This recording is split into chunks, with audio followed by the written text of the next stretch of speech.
just cursed. I need to get into the water. I need to freshen my skin. I need to dip into the fountain. I need a new chapter to begin right now. I don't need that boring old man slow ass rock and roll. The funky music is the only thing that can cleanse my heart and wash away my soul. I came here with my feet on the ground, so fast that I dove it down.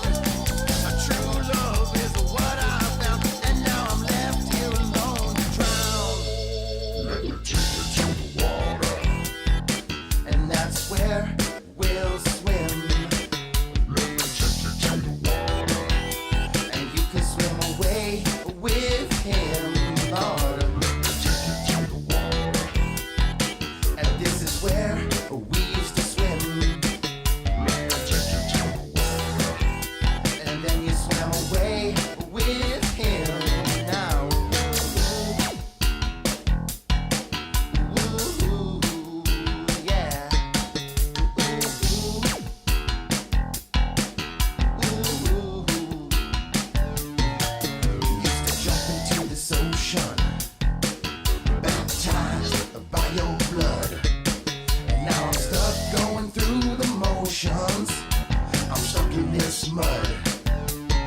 I need to get into the ocean and scrub away the scum. My skin stings from the poison, and I know that you are done. I don't need that boring old man slow ass rock and roll. Funky music is the only thing that can cleanse my heart and wash away my soul. I came here with my feet on the ground, so fast that I dove it down.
the ocean and scrub away the scum.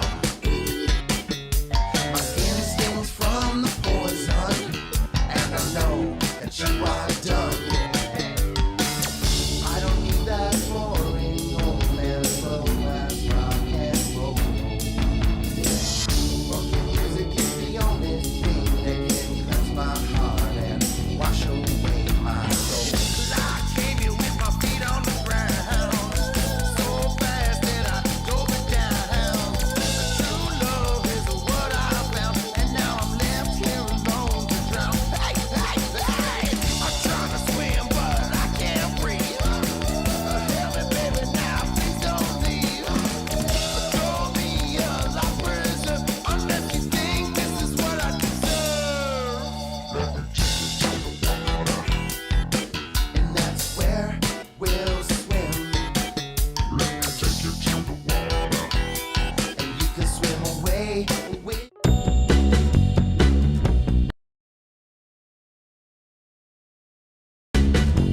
Toi, tu sais que j'ai besoin, j'ai faim, oui j'ai faim de toi, pas d'autre pour moi.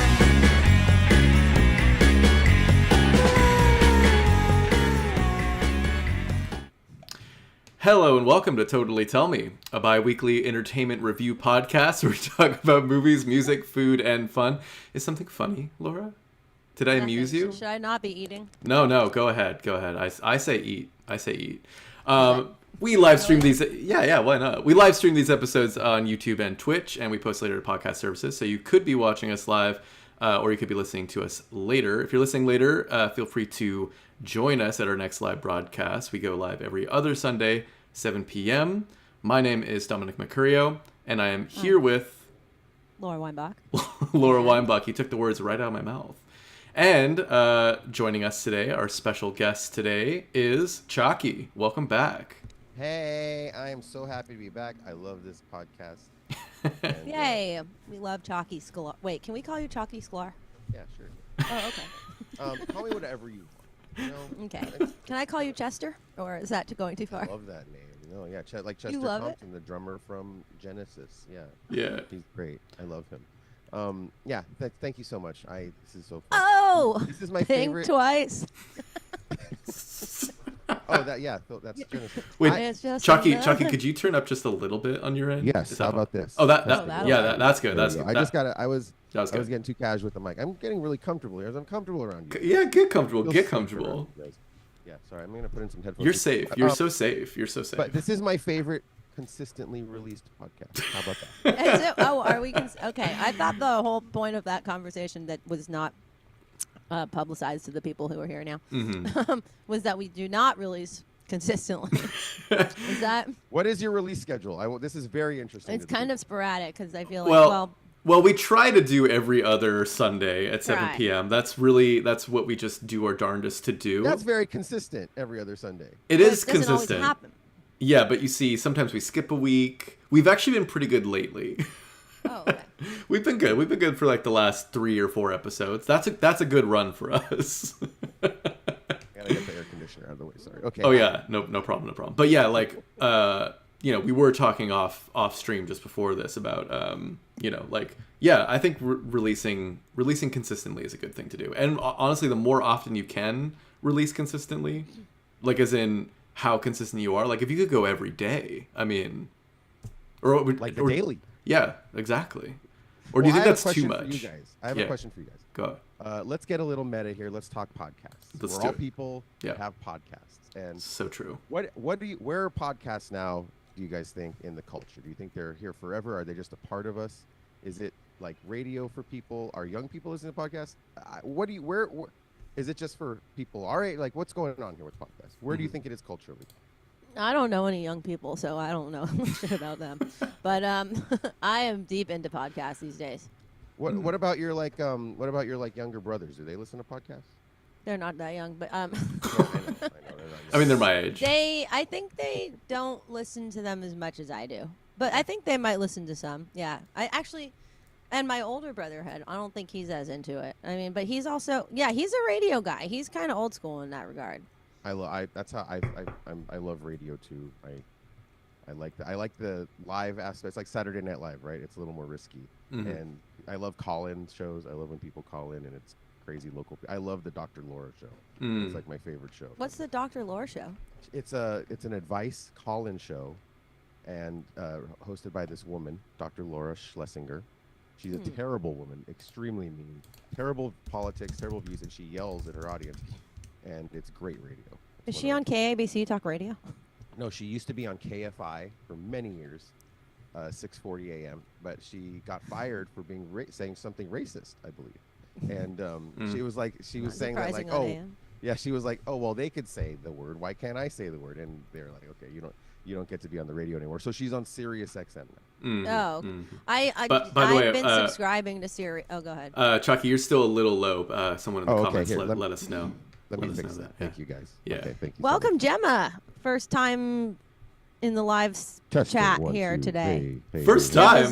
Jenna's a coopster. No, I don't think Gemma's been able to join us on our podcast. Oh, she absolutely has. Wait, really? Yeah. You sure about that one, Jay? So sure. Okay, well, and what's up, Bryce? Bryce as hell. What's up, everybody in here? Thanks for tuning in. Appreciate it. No, and I am an enjoyer of radio as well. However, I do get a little irked on occasion by that which is being propelled on radio. Well, yeah, like news, you mean? I just don't. No, not news. Like okay. some music that I simply just don't like. Oh, okay. Oh, We're yeah. talking. I don't really listen to. Yeah, I don't do that. Yeah, I don't listen to Spotify or anything. I listen to radio stations. Well, no, me too. Oh, yeah, but you know the what college like radio, freeform right? in college. I listen to Me WFMU, too. But I even KEXP. then, Yeah. Well, as do I, and I am sitting there thinking to myself, why? No, it's cool though. I mean, no disrespect. I'm down. No, that's still my number one way I discover new music though is DJs on playing it on the radio. Yeah. That's that's commitment. I like to, that. You have to search out. Well, you have to search out the cool stations, but it's not that hard. And this is a tip for everybody. That music app that's on your iPhone that you get for free, it just says music. It gets every radio station for free in the country. Oh, that's actually, I didn't know that. this. I didn't know. Yeah, so right when I turn on my car and I fire up that Bluetooth, it just shoots on right onto WFMU New Jersey, and I'm hearing some crap. You know what I mean? Oh, I got to call up that station. Actually, this guy whose podcast I was on told me to be on it. Let's call him right now. And then, no. I was gonna say, you talked about call-in podcasts. I mean, I would love like a call-in element of this show. It's more just like, yeah, no, that would be fun. I mean, yeah, like we got that. That happens on my other show. I know we gotta kind of like figure that out. That's like a whole nother. We have to figure out like, okay, I'm sure it's very easy to figure out, but I'd have to figure out like StreamYard, baby. You put that StreamYard, you pop it up, you put that link, join the panel. That's what we use on their show. Okay. StreamYard. I'm just writing that down for future use. Oh yeah, but talk to Cooling Prongs about it. Who's here? What's up, to my CJ? And Cooling Prongs, you know who you are. How's my volume? Is it better, chat? Yeah, people are letting you. People say it's much better now. Yeah. Great. Okay. Cool. Did you know that KEXP is now available just on the radio in San Francisco, in the Bay Area? Fantastic. Yeah. I was driving around up there and I turned on the radio and I'm like, oh my God, for the first time, I'm hearing Oakland bands on Bay Area radio, which you never did before. You know what I mean? Like Shannon and the Clams plays everywhere in the country on the radio except in the Bay Area, but now it does. So that's really good. Oh, what? You don't think they would play Shannon and the Clams on like Calex and stuff?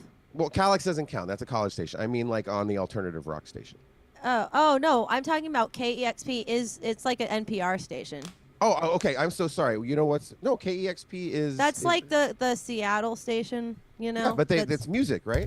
It's music, yeah, but it's an NPR station. Right. It's on 102.1, I think, the frequency in San Francisco now. No? No, I don't think so. It's like in the 90s or something, or like maybe even in the 80s or something. Well, it's great. KEXP. It's wonderful. Yeah. So that's now what? So it's based in Seattle and it's 90.3 apparently. Yeah, it's basically, it's like it's the equivalent, the northern, like the Pacific Northwest equivalent of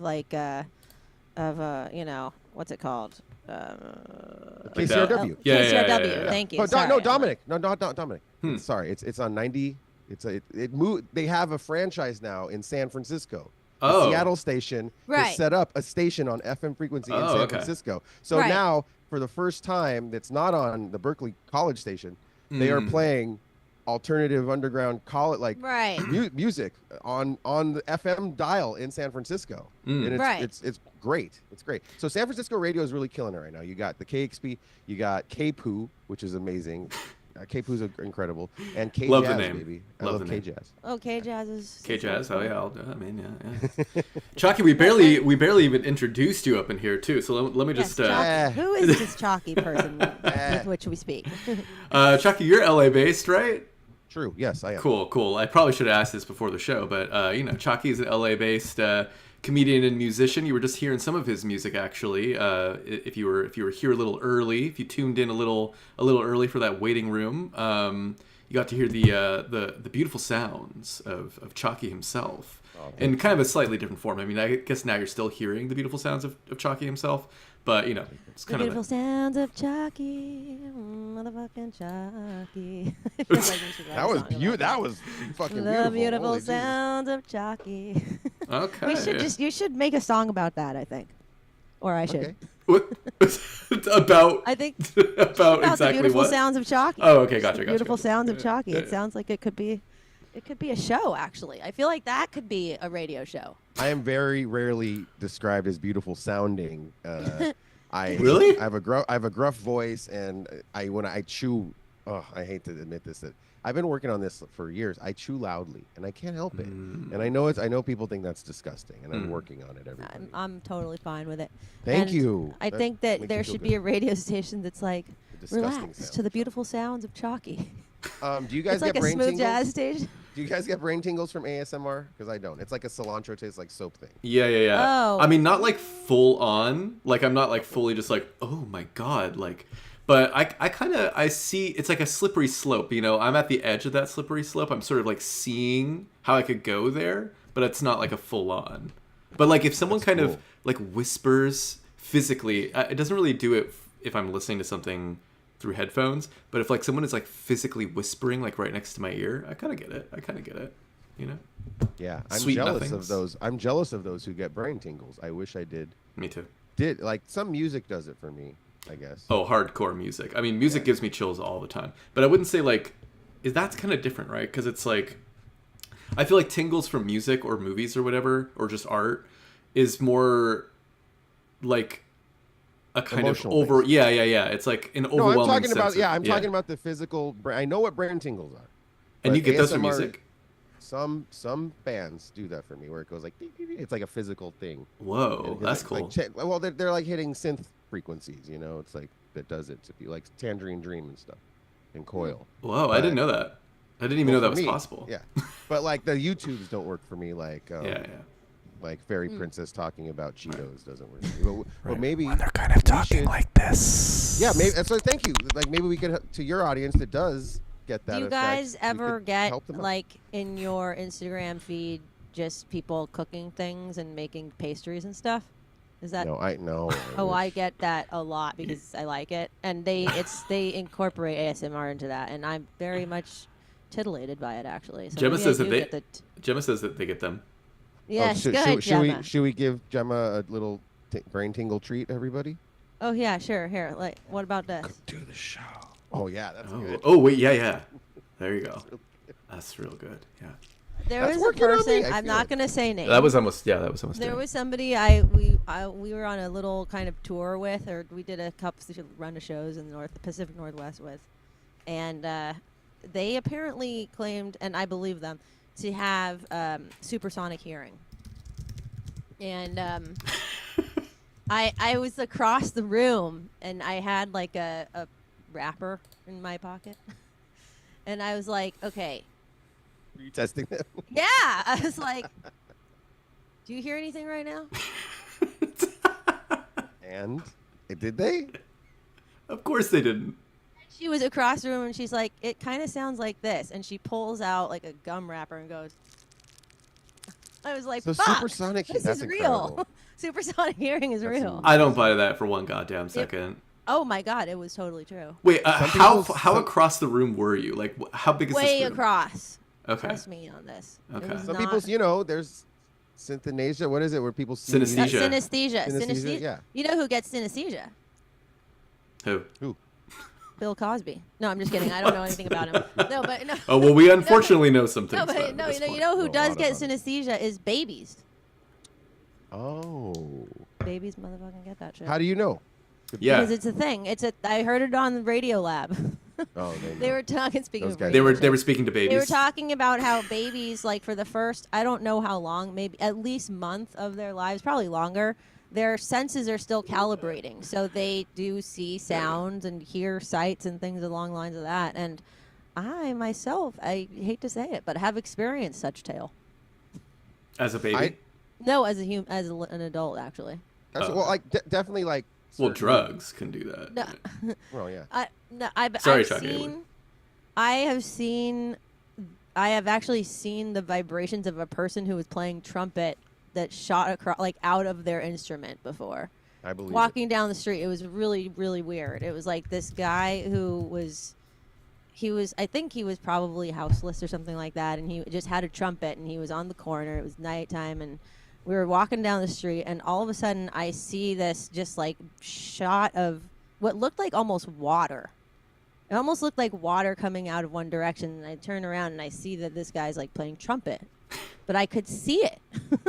It was really tripped out and trippy, and it was interesting because the feeling that I got from it was that it was like a very sad note.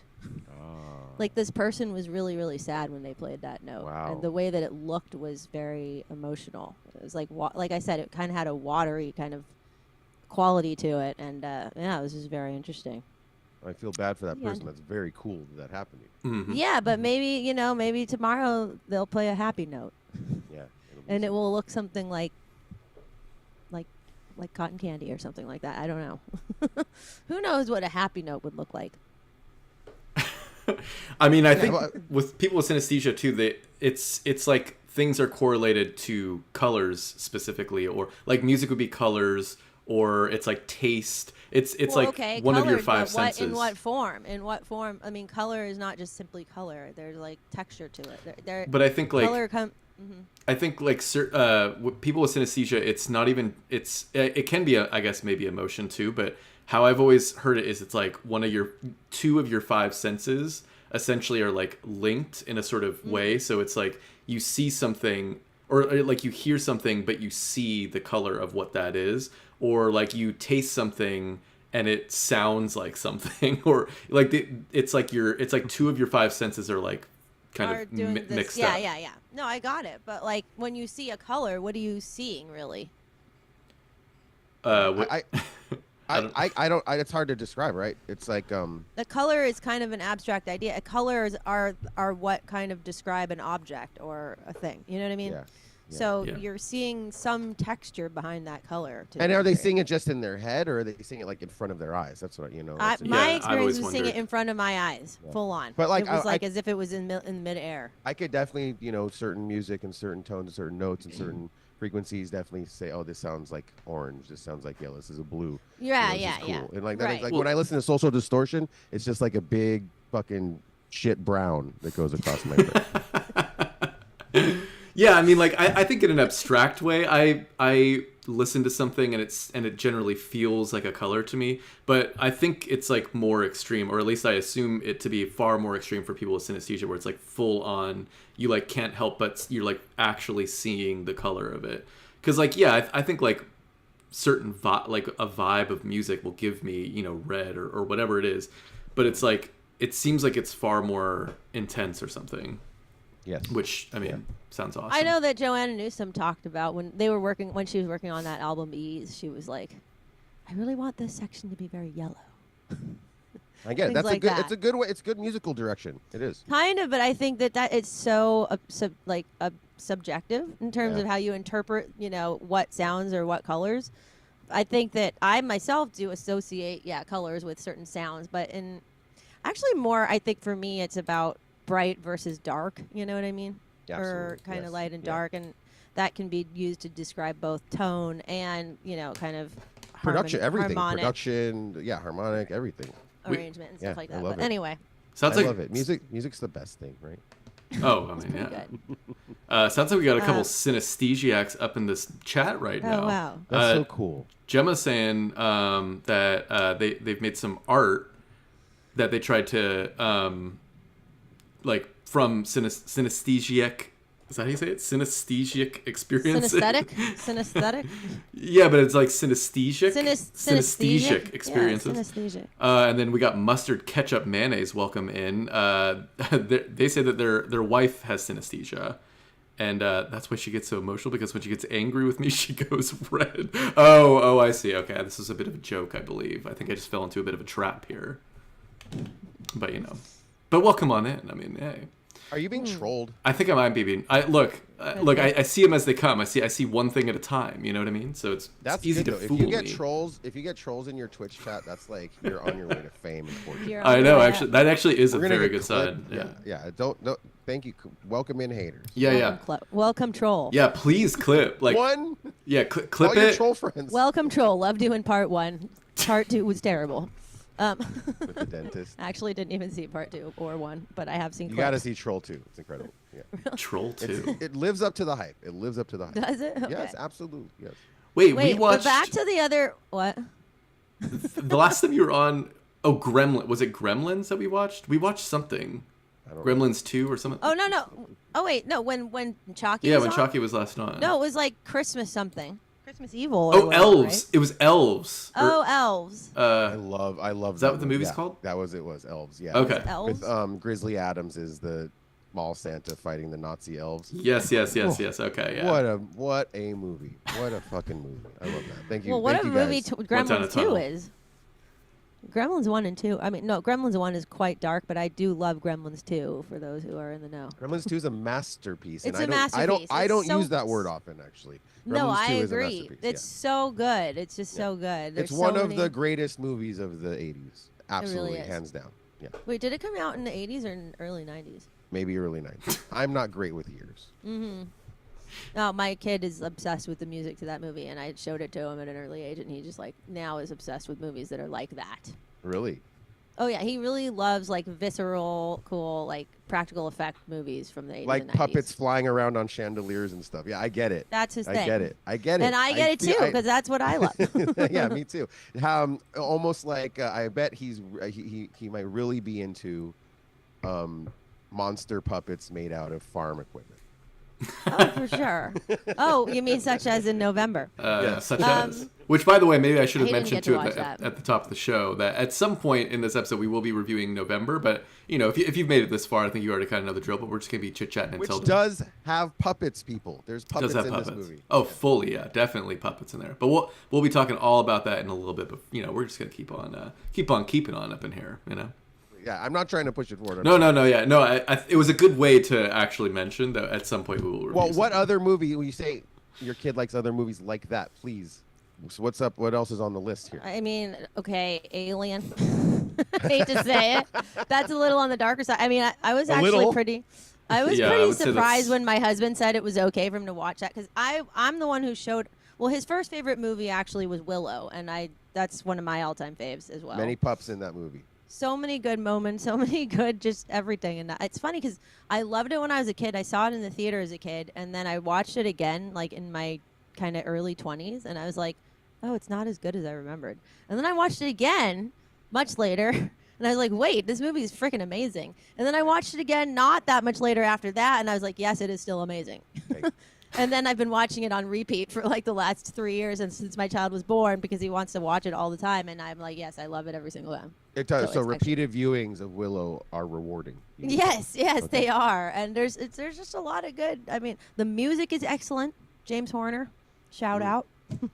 Val Kilmer looks beautiful. He does. It's gorgeous. So crazy to see what that kind of happened in that situation. But I love that movie. Let's see what other movies. I mean, he loves The Neverending Story. Oh, again, yes. one of my all-time faves as a kid. Yeah. He's recently been really into the music from Nightmare Before Christmas. Oh, there we go. Thank God. I was just gonna tell you. I was like, we gotta just keep cramming Nightmare Before Christmas down his throat until he gets it. It's weird because I didn't get latched onto that as a kid. For some reason, it didn't really do it for me. But then listening to just the soundtrack in the car, I'm like, actually, this is really good music. Danny Elfman. I mean, he's incredible. Yeah. Oingo Boingo was my first favorite band at 4 years old because Oh, the music is like baby music. It's like circus. It is. It's Yeah. circus music, basically. And Well, it's Devo like was that- too. Devo was like boop, beep, Dun boop, dun yeah. dun dun dun dun dun. That kind of. I love that, and I love that shit to this day. I still have the same favorite band I had when I was 4. So you have a future Oingo Boingo fan on your hands, is what I'm saying. Oh, for Hell sure. yeah. But the music, if you listen to the music of Nightmare Before Christmas, I mean, it is obviously clearly Danny Elfman and a lot of like the same kind of motifs that you hear in all of his soundtrack work. But I think it takes it to another level where it almost reminds me of like the Phantom of the Opera soundtrack. It's so good. 100%. Yeah, totally. And I'm like, 100%. wow, he's You really nailed it. good at orchestration. Like that movie is basically his movie because he wrote all the music He and the hums. lyrics, He and he hums wrote the lyrics. everything into a tape recorder, and he gives it to Steve Bartek, and Steve Oh. Bartek arranges it for orchestra. But Oh, is that they're an true? amazing- Oh, Steve okay. Bartek is the guitar player from Oingo Boingo. They've worked together for 50 years. I didn't But know they that are that an was. ama- No, it's okay. fine. It's great. They're the most amazing team together. Yeah. And Okay, you're- I thought, you're but I did absolutely think right. it was Danny Elfman doing like all of it. No. But But okay. hit that subject matter that he's writing about in Nightmare Before Christmas is about him leaving Oingo Boingo and going off on his own. That's what it's, Oh, it's is about. it? It's about how he's leaving this great thing in his life and moving on to something else. Kind of like Salisbury Hill was Peter Gabriel. That's his song about leaving Genesis. Oh, Sorry, is that I keep bringing it back to Genesis. what is up with that? I don't know. That's so funny. But man, my like God. Sally's song and what's this? Like, Sally's song. actually, you know what was funny? I was at the gym. I hate to say it, but I was at the gym the other day, and they were playing the Nightmare Before Christmas soundtrack at the gym, That's which great. was cracking me up. Give that like, gym a shout out. What gym is that? It's the UCSF gym, you know, here in Oh, San nice. Francisco. But I was just cracking up because at first I heard what's this, and I was like, okay, that's a very strange choice for the gym. And then What's the next song played, and I was like, hold on. Are they about to like play the They whole just played thing? the whole thing. Well, they played like 4 songs, I think, and then someone realized, like, oh shit, maybe we should change this. And then Why? they should. It's totally like pumped up gym music. if you ask Oh, me. I don't know if it's pumped up gym music. You know I what was song I happy really to like hear is it. Sandy Claus one. Yeah, so good. Let's kill the Sandy Claus. Da, da, da. That's been stuck in my freaking head all day today. Yeah. My kid, he really likes that one, and then the one that's like the one about the boogeyman. You know, Yeah. the one where he's Yeah. like, that one's really really good. It's like Sung Screaming by Jay the great Hawkins. Ken Reed. Yeah, he just passed away. Oh. Rest in peace, Ken Reed. He's amazing. Mhm. Does he like the Dark Crystal? That's what He does. He liked that. That It's hard. also- It's hard. It's hard. That was It's a not one crunch. of my that was not one of my favorites either for some reason. I'm neither. not. I hate to say this, but I'm not like a huge Jim Henson fan. Did he do I'm that? not a big I'm not a big Muppet guy myself. Yeah, I wasn't that into the Muppets for some reason. I mean, I like Muppet Babies. I really liked Muppet Babies, and I That's do the Muppets' like, greatest work. and I do like some Muppet stuff, but I just wasn't that into. For some reason, the Dark Crystal didn't really do it for me. But we It's dense, we it's watched dense, it. He it's liked difficult. Yeah, it's difficult. it. He loves Goonies, and he really likes the soundtrack. For some reason, he likes the soundtrack to the part where the Fratelli brothers are like running from the cops. Which That's is cool. not even like the main, my favorite song is the Cyndi Lauper song from that movie. Goonies are good enough. But he likes just like the orchestral score. That's really really fun. cool. And I love that. he likes like Indiana Jones and The Last Crusade and Temple of Doom. All of those, all the classics, just all my But favorite. they all have a movies. similar aesthetic, kind of like cavey, explory, puppety. You know what I mean? It's Yeah, action it- adventure with Yeah. with practical effects and Yeah. fun. He likes monster stuff. Oh, he really likes Monster Squad. Did you ever Oh, see that's Monster great. Squad? Yeah, of course. Yeah, I lived across the street from a kid in that movie. He was a brat, Re- but I love that movie. Really? Yeah, in the valley. But Kind of a trashy movie, but I do like it. This is, I think, and I don't hate to be like, this is cool what you're trained, but like, I know young people who are born, millennials and younger that don't like practical effects. They look weird to them because they were raised with CGI. CGI Ow. looks normal to them, and then when they watch like reanimated or horror with practical effects, they're like, oh, this is weird. It's stupid because it's a puppet. Like that's so I feel dumb. like that's not even just kids. I feel like a lot of people feel that way now because there's been such a glut of it. Though I do think the pendulum is that's swinging so a little weird. back in some kind of way. 100%. Yeah, you know, Yeah. but we're beyond the past the point of no return here because it's AI slop is just going to be everyone's norm forever now. Right. So I it's don't- good. It's good to train the brain to enjoy practical things because they Well, are it's- better, objectively better. Oh yeah. And totally. can I just make one more boast about my awesome child? Yes, please. My husband was trying to show him Frozen the other day, which I'm just like, I don't know. Nothing against whoever's working on that. But I just see that and I think this looks boring to me. I don't know. Like all of the CGI kind of cartoons that came out in the last, 15 years that you're saying that the millennial people grew up with. I just see them and I think, nope, next. You know what I mean? And I tried fucking watching hate it. Pixar. Sorry. I don't hate all Pixar. I'll say that. But the Frozen one, I was like, it seems like it's a big hit with little kids. You know what I mean? And all the kids in his class really like it. And me and Ethan were trying to watch it. And Ethan's like, this is bad. I was like, you know what? I like you. I like you for saying that because it is bad. The music is absolutely horrific. It's like truly terrible. Although there actually is one song that when I have a student who's trying to learn the music to it because she's like going to do a play of it in her class. And I was trying to teach it to her, and I was like, holy shit, this is actually a really hard song because it has like a ton of key changes. And it's actually kind of good, but it's also not good. I mean, I really would never listen to the music from that movie. And also tried watching the movie, and it's just simply not good. Oh, Laura, let it go. It looks terrible. No, it's written by. It's But funny. I'm so proud that my kid is not into it. It's written. The music's written by the people that did that dirty Muppets show, Avenue P. Then Is that Then they got true? high. Now they're fully Disney people. Yeah, the Lopez's. But, Interesting. bring it all comes Sorry. back to You them. know what? Respect. So here's the thing. I was never into the Muppet. You know who I love? I love Paul Williams. Paul Williams is the greatest. So What did he he wrote do? he wrote a bunch of Muppet songs. Oh, he wrote, okay. He wrote Rainbow Connection. Oh, Moving well, Right I mean, I love that Along. song. I am teaching Yeah. that song to one of my students, actually. Can you picture that? There was a great band. There was a Wait, great it's not band. that easy being green? Is that? That's is he not right? Paul Williams, I don't think. I think it's Joe Raposo. Yeah, I know that. Damn, good Sorry. job. You know there what's used to up. be You know this your great shit. band in the Bay Area called the Dead Hensons, and they would do all Muppet and Sesame Street music. They were fantastic. Okay, Yeah, that's cool. I miss them. No, and I definitely I do enjoy that era of music, and I mean, Yeah. a lot of those songs, like I said, I mean, I didn't realize that was Paul Williams, but is his name? Did you say Paul Williams? Paul Williams, you've Yeah. seen him before. He's a little man with a bowl haircut and glasses and kind of chubby from the '60s. He's the star of the movie Phantom of the Paradise. Oh The yeah, first Brian De Palma movie. He wrote Rainy Days and Mondays for my the ex Carpenters. neighbor, by the way. Oh, really? Brian De Palma? Brian De Palma, yeah, hardcore. Oh shit. Yeah. So anyway, you've seen Paul Williams before. Okay. He wrote all the music for the movie Bugsy Malone, the little kid Oh, I monster didn't watch movie that. starring Scott Baio and Jodie Foster. I remember could go that on. movie. Oh, have you ever seen the 1985 made-for-TV Alice in Wonderland movie? Is that the one with It has like Sammy Davis Jr. ZZ Red Top Buttons. is in it? No. Okay. No, I'm but thinking it of, does have one of the Nash people, like Nash. Or I'm of the thinking. I'm thinking of the C.S. Shelley Crosby's. Duvall. It's not the Shelley Duvall fairy Oh tale. no, theater not one. that Okay. one. Okay. I know what you're talking about. Though. I know, and I know what you're talking about. People love that one. I haven't I seen it. love that Yeah. one, and I recently showed that one to my kid, and he loves it too. It's like it's just freaking so. Is it on good. And YouTube or something? It's on YouTube, but I Alright, have I'm a gonna watch that DVD of shit. it. But the music is there's a lot of really good music in it, and it's just got just an A-list cast of stars. I mean, it's got everybody. You got your Scott Bayos. Oh, You got the your John greatest. Stamoses. Really? You got All these A-listers. you got no, but you do have like Red Buttons and Sammy Davis Jr. and then Carol there's like Carol Channing. Channing and yeah, I mean it has like a lot of stars in it. It's kind of crazy. But one of the best moments is sung by I think her name is Jillian.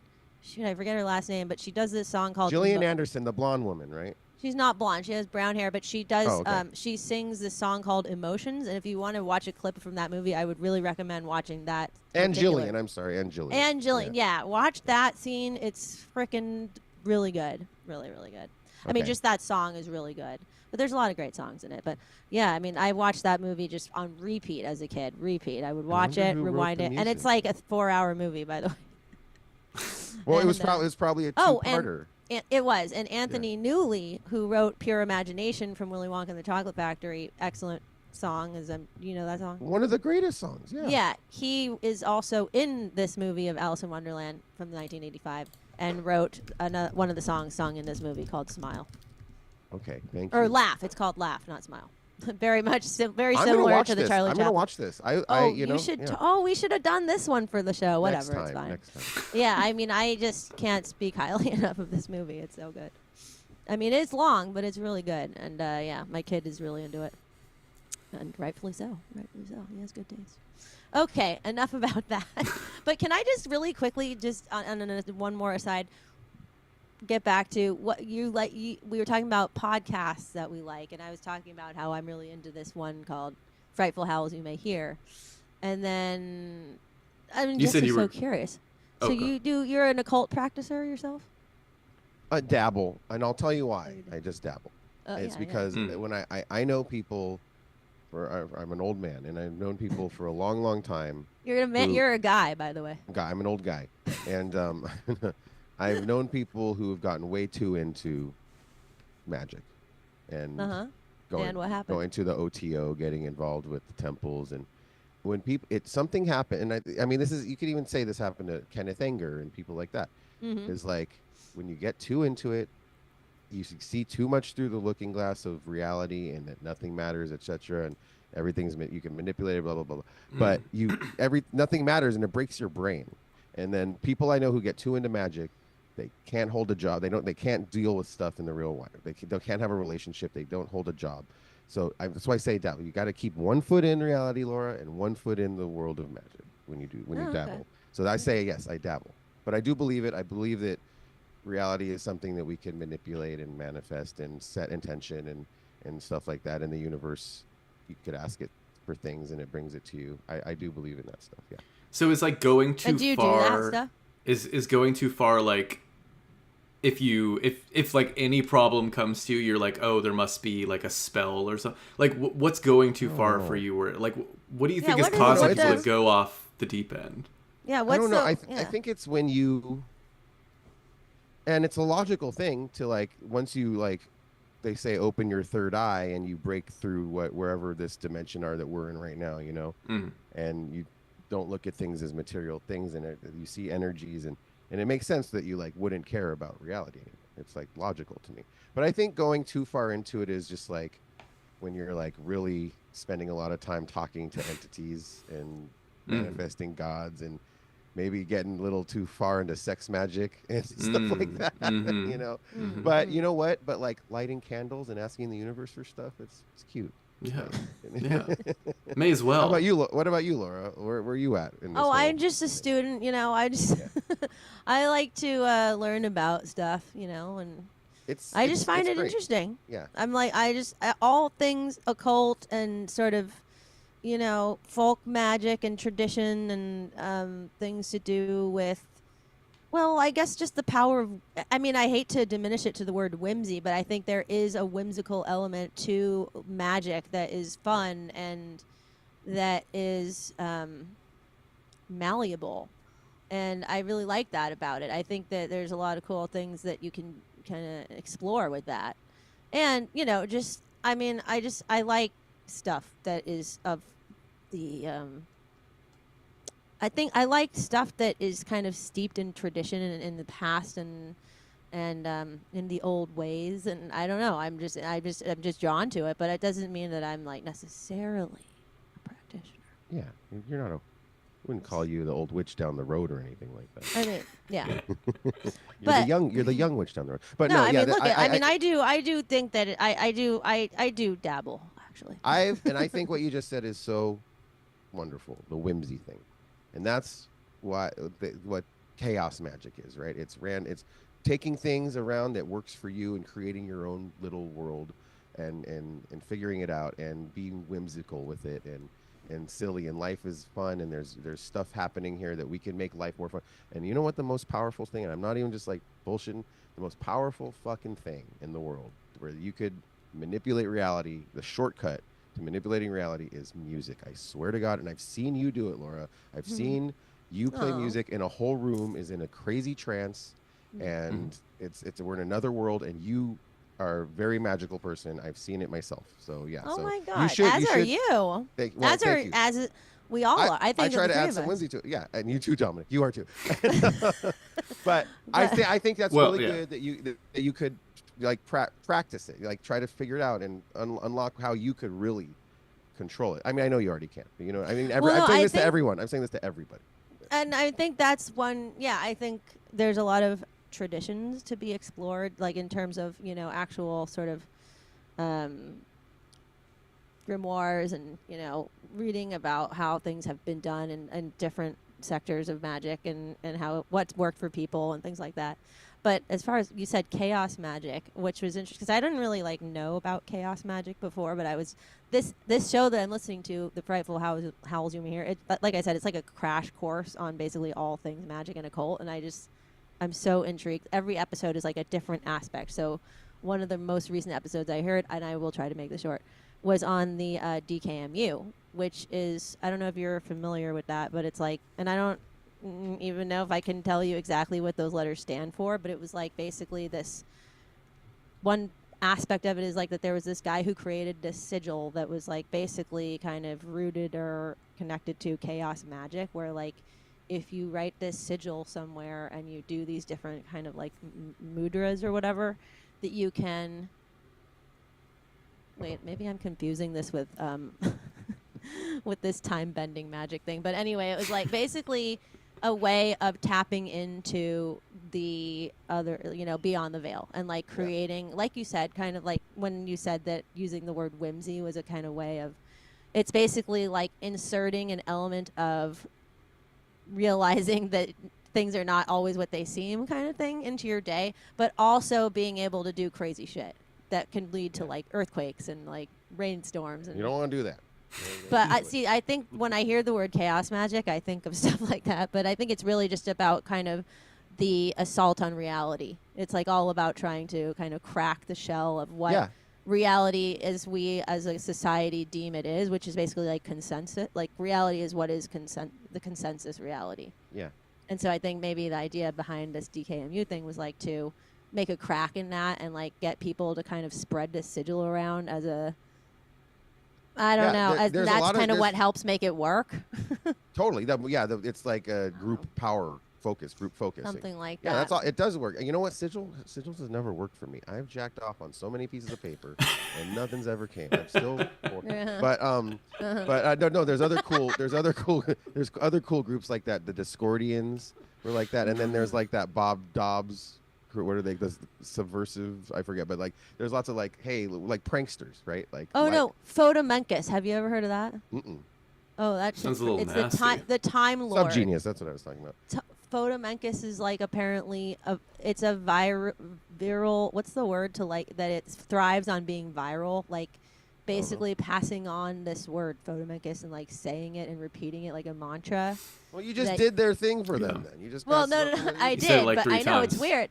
Like But Beetlejuice. I mean, I think it's about like doing it under certain conditions or whatever, and then you're able to. It's actually a device for like bending time and compressing time. So like, you can. Time will continue to move, like 3 to 5 o'clock will move to 3 to 5 o'clock, but the rate at which it moves can be manipulated. So That's like, tight. yeah, things like that, which I think are like pretty Zach Morris would go time out. So yeah, But no, do you guys know about the Dream Machine that Byron Geisen developed? no. You can make it with a record player. You like Tell- you put a light on a record player and you like cut holes in this paper and you look at it and it opens your mind and takes you to another world. A bunch of people did it. It's cool. I've never A done it. bunch of Like, people I mean, did. is it kind of like hypnotism in a kind Yeah. of way? Right. Okay. But it's like meditation, but it opens your mind for magic stuff to happen. I want to try that. Yeah, look up the Byron I'm- Geisen Dream Machine. It's pretty sick. Byron Dyson, Geisen, not Dyson like the vacuum cleaner. like your new vacuum cleaner. Not Hold me. on. let We me were write we this were down. talking about vacuum cleaners just before we logged on here for the audience, and actually you guys made me like look up what vacuum I had because I was curious if it was a Dyson or not. But as it turns out, it's actually a Shark, and I cannot recommend yeah. my Good. vacuum The enough. Shark's so. a good No, the vacuum. shark. I was saying the shark is a worker. Oh, okay. Hey, Twitch and YouTube chat out there, please drop any recommendations for vacuums. Look right at now. I'm the vacuum queen over here. I know because I've tried. Let's look at your carpets. Come on. No, Yeah, well, I don't, yeah. don't Prove look at this. it. Prove it. I have a husband and 3-year-old who do not respect my vacuuming skills. Oh. No, it's like I Do vacuum they like lift up and then their they feet? just You mean like underneath, like? Oh yes, no, but that's what I love about the Shark is because it's cordless, and you can just take it out, and if somebody sprinkles some crumbs on the floor, boom, you're just right there, and it's all over. Mine ain't cordless. No, then the Shark is pointless for you.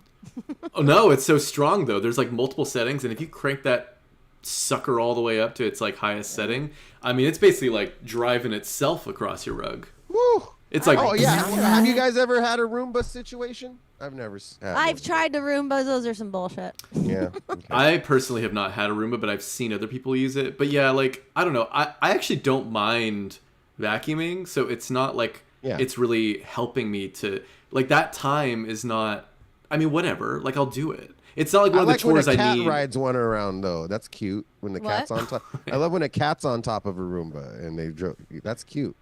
That's worth It's like they're doing the Roomba. No, I like I like canister vacuums. Those are the way to go if you want to be serious about it. Just saying. Now they need like a Dyson. They need something that helps you clean the toilet. Because if I could like never clean the toilet again, now I would be very interested in that invention. They do have that. That's a thing. What? What is it? It's some device you put in there and it cleans it. It's like a little tiny mini Roomba that just goes around. Does something, yeah. They're called scrubbing bubbles. Something like bubbles that. with little faces on them. You put some kind of thing there, and it's a little guy. A little guy comes out, and he's like, "I'm gonna eat your poo-poo." Just kidding. Okay. At first, I thought you were serious because I was very interested. No, I swear there actually is something you can put in a toilet that will somehow do stuff to it. But like, it's never gonna get the, it's never gonna get like the outer rims, is it? It might get the outer rim. Starring Wesley Snipes. You know what I mean? Well, I don't mean like. I'm kidding. Above the rim. Like, I mean, sometimes you gotta be lifting up that seat and you're scrubbing down all the little pee freckles that you do. But when I sometimes I just do that like with you just get rubbing alcohol and tissue and you just do it. Well, no, I mean, yeah, like, well, I got like, I got various cleaners that I do. I mean, I clean my toilet is what I'm saying. But I'm saying if I could never. No, I hate, like, I don't want to do it myself. You got to get like under the rim, like, that's really hard. It's annoying. You have to really scrub and under it's annoying. The rim. Yeah, like, I don't believe. To Above the Rim. What if it was like, wait, is Wesley Snipes the star of Above the Rim? Or am I wrong? I don't think so. I think it's a basketball movie, right? Yeah, who's in that? I don't know. I don't remember. Okay, but what if part 2 was called Under the Rim? It was and like, it's about toilet whoever won the basketball game in the first one, they're like, I'm just cleaning toilets now. No, I'm just trying to get under the rim. I get the blue tablets that you put in the tank. Yes, the blue tablets. They don't work. They're not. But I still get them. I still buy them all the time for some reason. Yeah, to make your water blue. And it's supposed to clean it. It's like supposed to be the Roomba of toilets. Yeah. By the way, another one of the things that I get frequently in my Instagram feed are like amazing ways to clean your house. They know that I'm into it. And so they show me tips on how to clean. Like I get these videos of people like doing really cool hacks for cleaning their house. My mom always sends me those. Yeah. Yeah, and there was one where it was like something about cleaning the toilet that really worked, and I thought I'll save this to my. Can you tell us? Share with the rest of the class. I will send it to you on Instagram. I don't remember exactly what it is. I don't remember the exact thing. I'm sure everyone out there would like to know the better way to clean their toilet. It's something I forgot what it was. It's a device that you can buy on Amazon. Okay, I actually am like I've been Googling around to see if there's any what's an automatic toilet bowl cleaner. I just found this thing called Crazy Clean. But I don't buy it. I don't buy it. Right. But apparently you put this in what's it called? Like the little thing behind your toilet. Tank. Yeah, you put it in the little tank. You drop it in the tank, and then apparently somehow it's cleaning your whole toilet. I don't buy all the time. I don't buy that. I don't buy that. I was just saying, Dom. I put the tablets in the tank, and they don't work. Okay. No, but this looks like it's this huge. It's like this huge. What if there was something you could like eat that made you blast out something that cleaned your toilet? That would be awesome. Like an asparagus that is like self-cleaning shit. That would be. Well, amazing. I'm thinking of like some sort of tablet that you take and it just like bubbles out of your butt and it just creates some kind of cleaning froth. That would be great. I would eat that in a second. Edible cleaning froth. It was like banana. What do they call it? Edible toilet froth. All right, I just put up on the screen. They call that Starbucks. I just put up on the screen for the viewers, so you'd have to like check out one of our live streams to see what I'm talking about. But this is the Crazy Clean thing, and this picture actually pisses me off because there is no pun intended. fucking way. Yeah. It's no fucking way that the specks that you see all over this nasty little toilet right here, like, turns into the beautiful sparkling clean. Also, there's a way. I could see that. Also, it's hilarious to me that, like, behind the toilet is dirty in the first picture. And then, I don't love that. It's a whole different floor. And it's a I know, totally... that's This is a different toilet. That's not the toilet. That's the This floor. is... Who are they trying to fool? Motherfuckers. Also, like, the seat is Now down. that I do not want to touch at all with any part of my body. Like, Do you guys want to I see don't my wanna get bathroom right behind now? the toilet. You want to see how clean my toilet is? Live Sure, on- yeah. I mean, I'll yeah, do sure. that. If it's somehow possible to do such a thing. Give us Do you the have, like, a grand live tour. feed? Here, we could do it. Hold on. Oh my god. Okay, so as we travel to Chaki's bathroom. Yeah, I mean, Time like... travel. We're doing some photo mecha shit right here. I just... Can you hear me right now? Yeah. Yeah. All right. All right, here we go. Hold on, I got to take a phone call. Oh, it's Alf. Hello? Whoa! Holy shit, that's cool. Okay. Let me see that. It's an Alf phone. I know. I just saw that, but I wanted to see the whole thing. Wow. Oh, Does wow. that work? Do you use that? I mean, I don't have a landline. Ah, so- you got to get one. Okay. I have one. All right, this is a guy's bathroom, okay, everybody? Okay. Is this your own house, or do you share this with someone? No, this is my place. Wow. Okay, here we Very go. good. Da, da, da, da, da, da. Oh my Wow, just like the picture. The clean one, that is. That's not just clean. It's crazy clean. That's crazy clean. Are you one of their people? Are you a spokesperson for Crazy Clean? No, that's just elbow grease right there. Oh, look, weird. Good. That was pretty good, actually. Very good, very good. Very good. Weird artifacts in the comments here just says just said the tablets that go in the toilet tank will dry out your O-ring, and then your toilet will run nonstop, and you got to replace the O-ring. Trust me. Thank you. Okay, thank you. That's the kind of plumbing tips I'm looking for. Yeah, so don't get those tablets. Apparently, it'll fuck Get up your rid of O-ring. the tablets. Thank you so much. Thank you so much for helping Thank us. you, Wait. Weird Artifacts, otherwise Wait. known as Jason Odd. Love an O-ring though. I mean, what a name. That's How's your some kind of- O-ring That's doing? a sex object of some kind. How's your O-ring doing? Dude. That's something I could imagine people being like, dude, we did O-rings tonight. Oh my fucking god, that was amazing. My O-ring Dude, floor my- is a little discombobulated. at No, the it's more moment. like my O-ring is really throbbing right now. I mean, shit. Those are my favorite gummies, the peach O-rings. Peach Oh yeah, the peachos, those peach O-rings are very good. I think they're called peachalos. Am I wrong about that? I absolutely think you are wrong. I think. Aren't they just peach? Well, They're, shit. yeah. Oh, they're peachy O's. They're peachy O's. The trolley ones are called peachy Oh, O's. peachy O's. Yeah, peachy Oh, O's. Apollos. Apollos are an L-O. Apollos, that's a thing. It's true. I believe you. I used to be a fan of all that shit, but I'm over it now. What? Oh, you don't like Peachy Haribo? O's? I love a Haribo Okay, good. gummy bear, but not a Peachalo or an Apollo. I'm with I you. actually love a Haribo frog. You know about the frogs? Yeah, I like the frogs too. The mini frogs, not the big ones. Just saying. Wait 2 seconds, guys. I'm gonna get something to drink. Rainbow I'm frog. coughing right now. No, yeah, go Oh, ahead, sure. go ahead. Do your thing. I actually feel like probably we should move to the review once he gets back. We will once he gets back. Right, yeah. I just felt that we were about to segue into it Mm. in a nice, smooth, not overly dried O-ring way. Yeah. Weird Artifacts is doubling down on this. He's saying keep your O-rings on wet. That makes sense. O-ring. I'm gonna look up. That's a Poundhouse reference. I believe. Oh, okay. So I'm getting trolled yet again. Okay, these Not O-rings. trolled. These No, but it's- O-rings. No, he's serious, but it's just a reference as well. I'm looking up O-rings. This is a cock ring. This is a cock ring. No, they call it O-ring for for underage people. Chalky, you're out.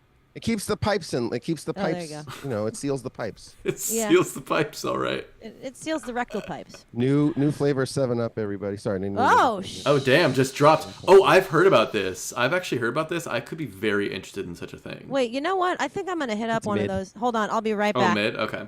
Well, I do. Just get a dip. Hold on. Now I do have grenadine, and you can just drop that motherfucker up in a 7-Up. And then That's better because this is supposed to be pomegranate flavored, and I don't taste no pomegranate. what the hell? I'll Well, tell you but what, a no, Shirley Temple is 7-Up with Grenadine. Grenadine, yeah. Yeah. I'll tell you what. I Yeah. love myself that Oreo Coke Zero though. I was a fan. I know I was in the minority. Oreo Coke Zero, what the fuck? It's delicious. I was completely unaware that occurred. Oreo Yeah. Coke Zero. Let me just think about that. So like chocolatey with like chocolate cream. It's like the cream you taste. Yeah. Okay, so it's kind of like a vanilla Coke in a way. Absolutely. But it has like there's a weird cookie like texture to your like when you like to the throat. Okay. Yeah, it's weird. They like scientifically created a Coke that has a cookie-ish aftertaste. I could be into that actually because I love like a vanilla it. Coke. When it's ice cold, it's so good. Yeah, vanilla Coke is actually one of my favorite, variations of Coke that there is. That sounds amazing. I've never. I love vanilla Coke, but You've never had a vanilla Coke, Laura? That's like So a good. classic among classics. You gotta get it. You gotta get it. I'll tell you what ain't good is any Coke out of the goddamn Coca-Cola Freestyle machine. Nothing ever tastes right out of that thing. Well, Yeah, I Freestyle. hear you're talking about like the syrup machines, right? Like when The Freestyle machine is the one you go to AMC Theater. They give you a cup. You Oh. push what soda you want, and then you push what flavor it goes in. Oh, It's I see. never, It's never right. It's Yeah. never good. Yeah. Never good. Well, I think they probably have too many factors to deal with when Right. you're The talking syrup about like and the water 100 always syrups. It's flat. like yeah. But I do hear that certain establishments really are on top of their little, they're like the much more contained ones that are like 6 or something, because Okay. it's Okay. apparently it's an art, to get that right. And some establishments they take it seriously. That's great. I want to know those establishments. Yeah. I wanna go. Because I hear you on that. Thank you. Anywho, Oh, I do think we should probably transition on over to our Back to the magic stuff, yeah. which is to do with the movie that we're watching, right? Yeah. Transition over to the movie, and we can still chit chat about whatever the hell we so wish. No, but we I can know. do it. I was just trying to create a smooth segue, but Oh, I see. Oh, did I? Well, I think he did. But anywho, sorry, carry on. So we're gonna review a film called November. It's a 2017 fantasy horror drama film. Look, Wikipedia's words, not mine. Written and directed by Rainer Sarnet, and it's based on a novel called, I'm not gonna be able to pronounce this, but the translation is Old Barney, aka November, and it's what? Oh. Anywho, this film, it was. Wait, actually, what's? This is cute happening right here. Yeah, Hi. yeah. What's up, Ethan? Hi. How's it going? You want to talk What about are you November doing? with us? Do you like puppets made of farm equipment?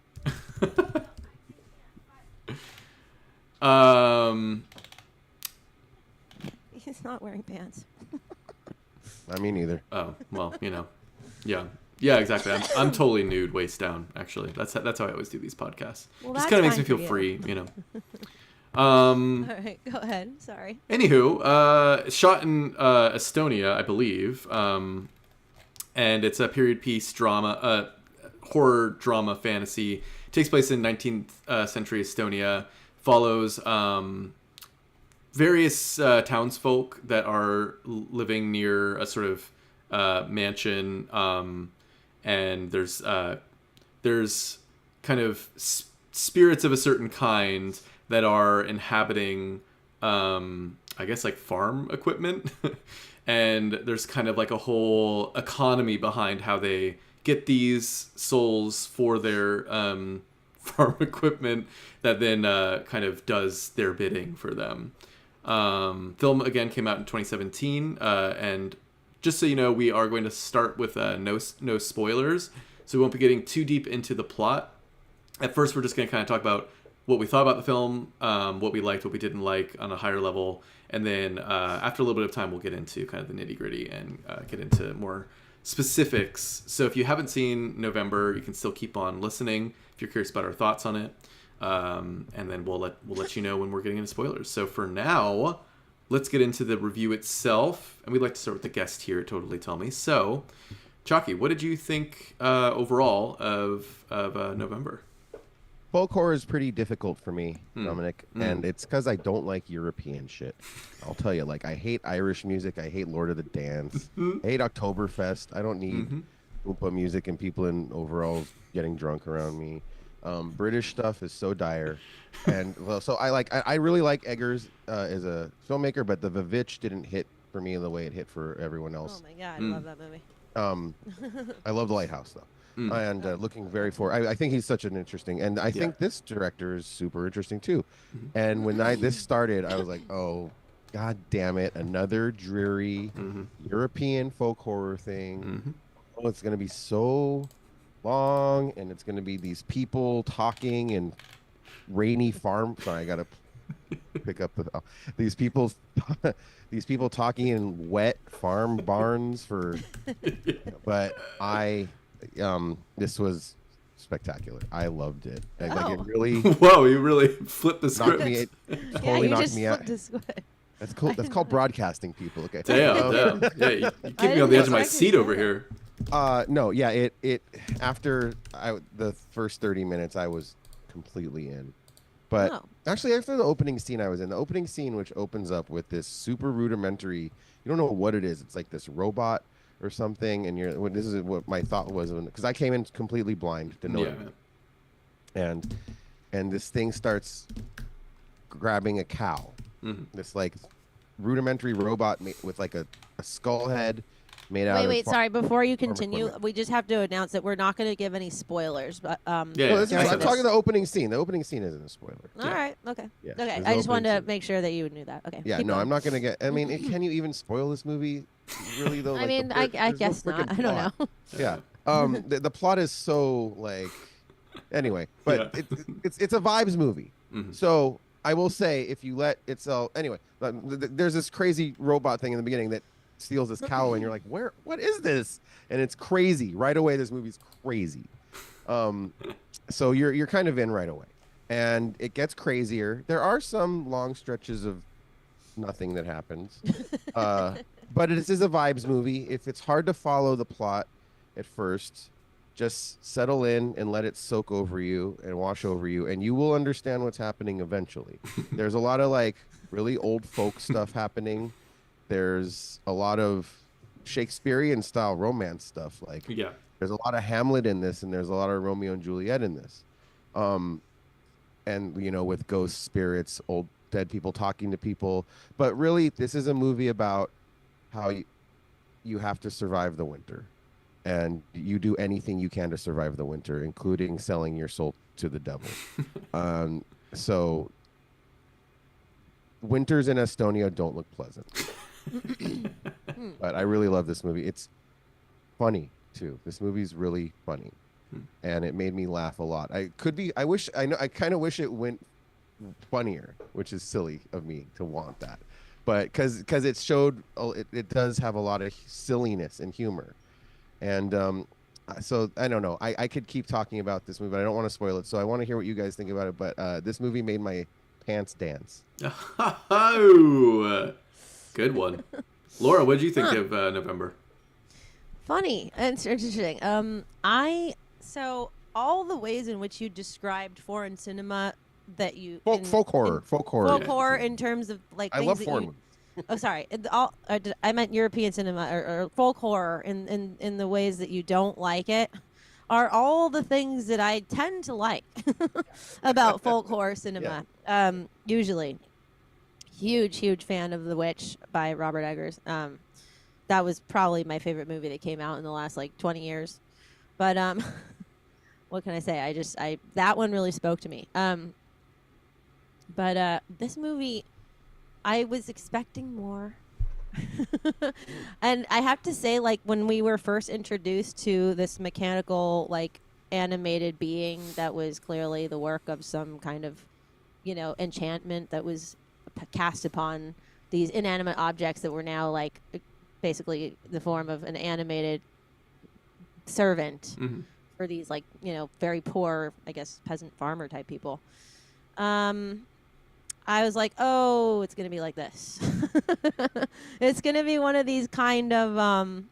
It reminded me of. I'm a huge fan of Jens Svankmajer. I don't know if you're familiar with his work, but he did the short films volume 2 collection of like vignettes that he made. I absolutely adore, and I feel like there's elements of that in this, and but his feature length movies always kind of didn't really do it for me. Like, and so this reminded me a little bit of like Little Otek, or also the Jan Svankmajer's version of Alice in Wonderland, where it's a lot of like stop motion stuff that kind of in theory is cool, like visually it's cool, but it's just so long, and it's just only, I feel like it's writing on that alone, and the substance is just not quite. Again, I mean, it's not really style. It's, to me, I wouldn't describe this movie as style over substance by any means. I think there were a lot of like interesting things about it, but I didn't like the humorous tone, honestly, to it. I was like, I want to go darker here. You know what I mean? Because I thought I was going to get into something a little bit more like mystical and darker. And But you did read it as funny too, right? Yeah, for sure. I mean, I read it as trying to be funny, or that it thought it was funny, and that it had a certain type of humor that wasn't exactly my kind of humor. Yeah. Like, I mean, I like funny stuff, but I didn't feel like I was like laughing out loud by any means. I just thought, okay, this is supposed to be funny, but it's not what I was hoping for.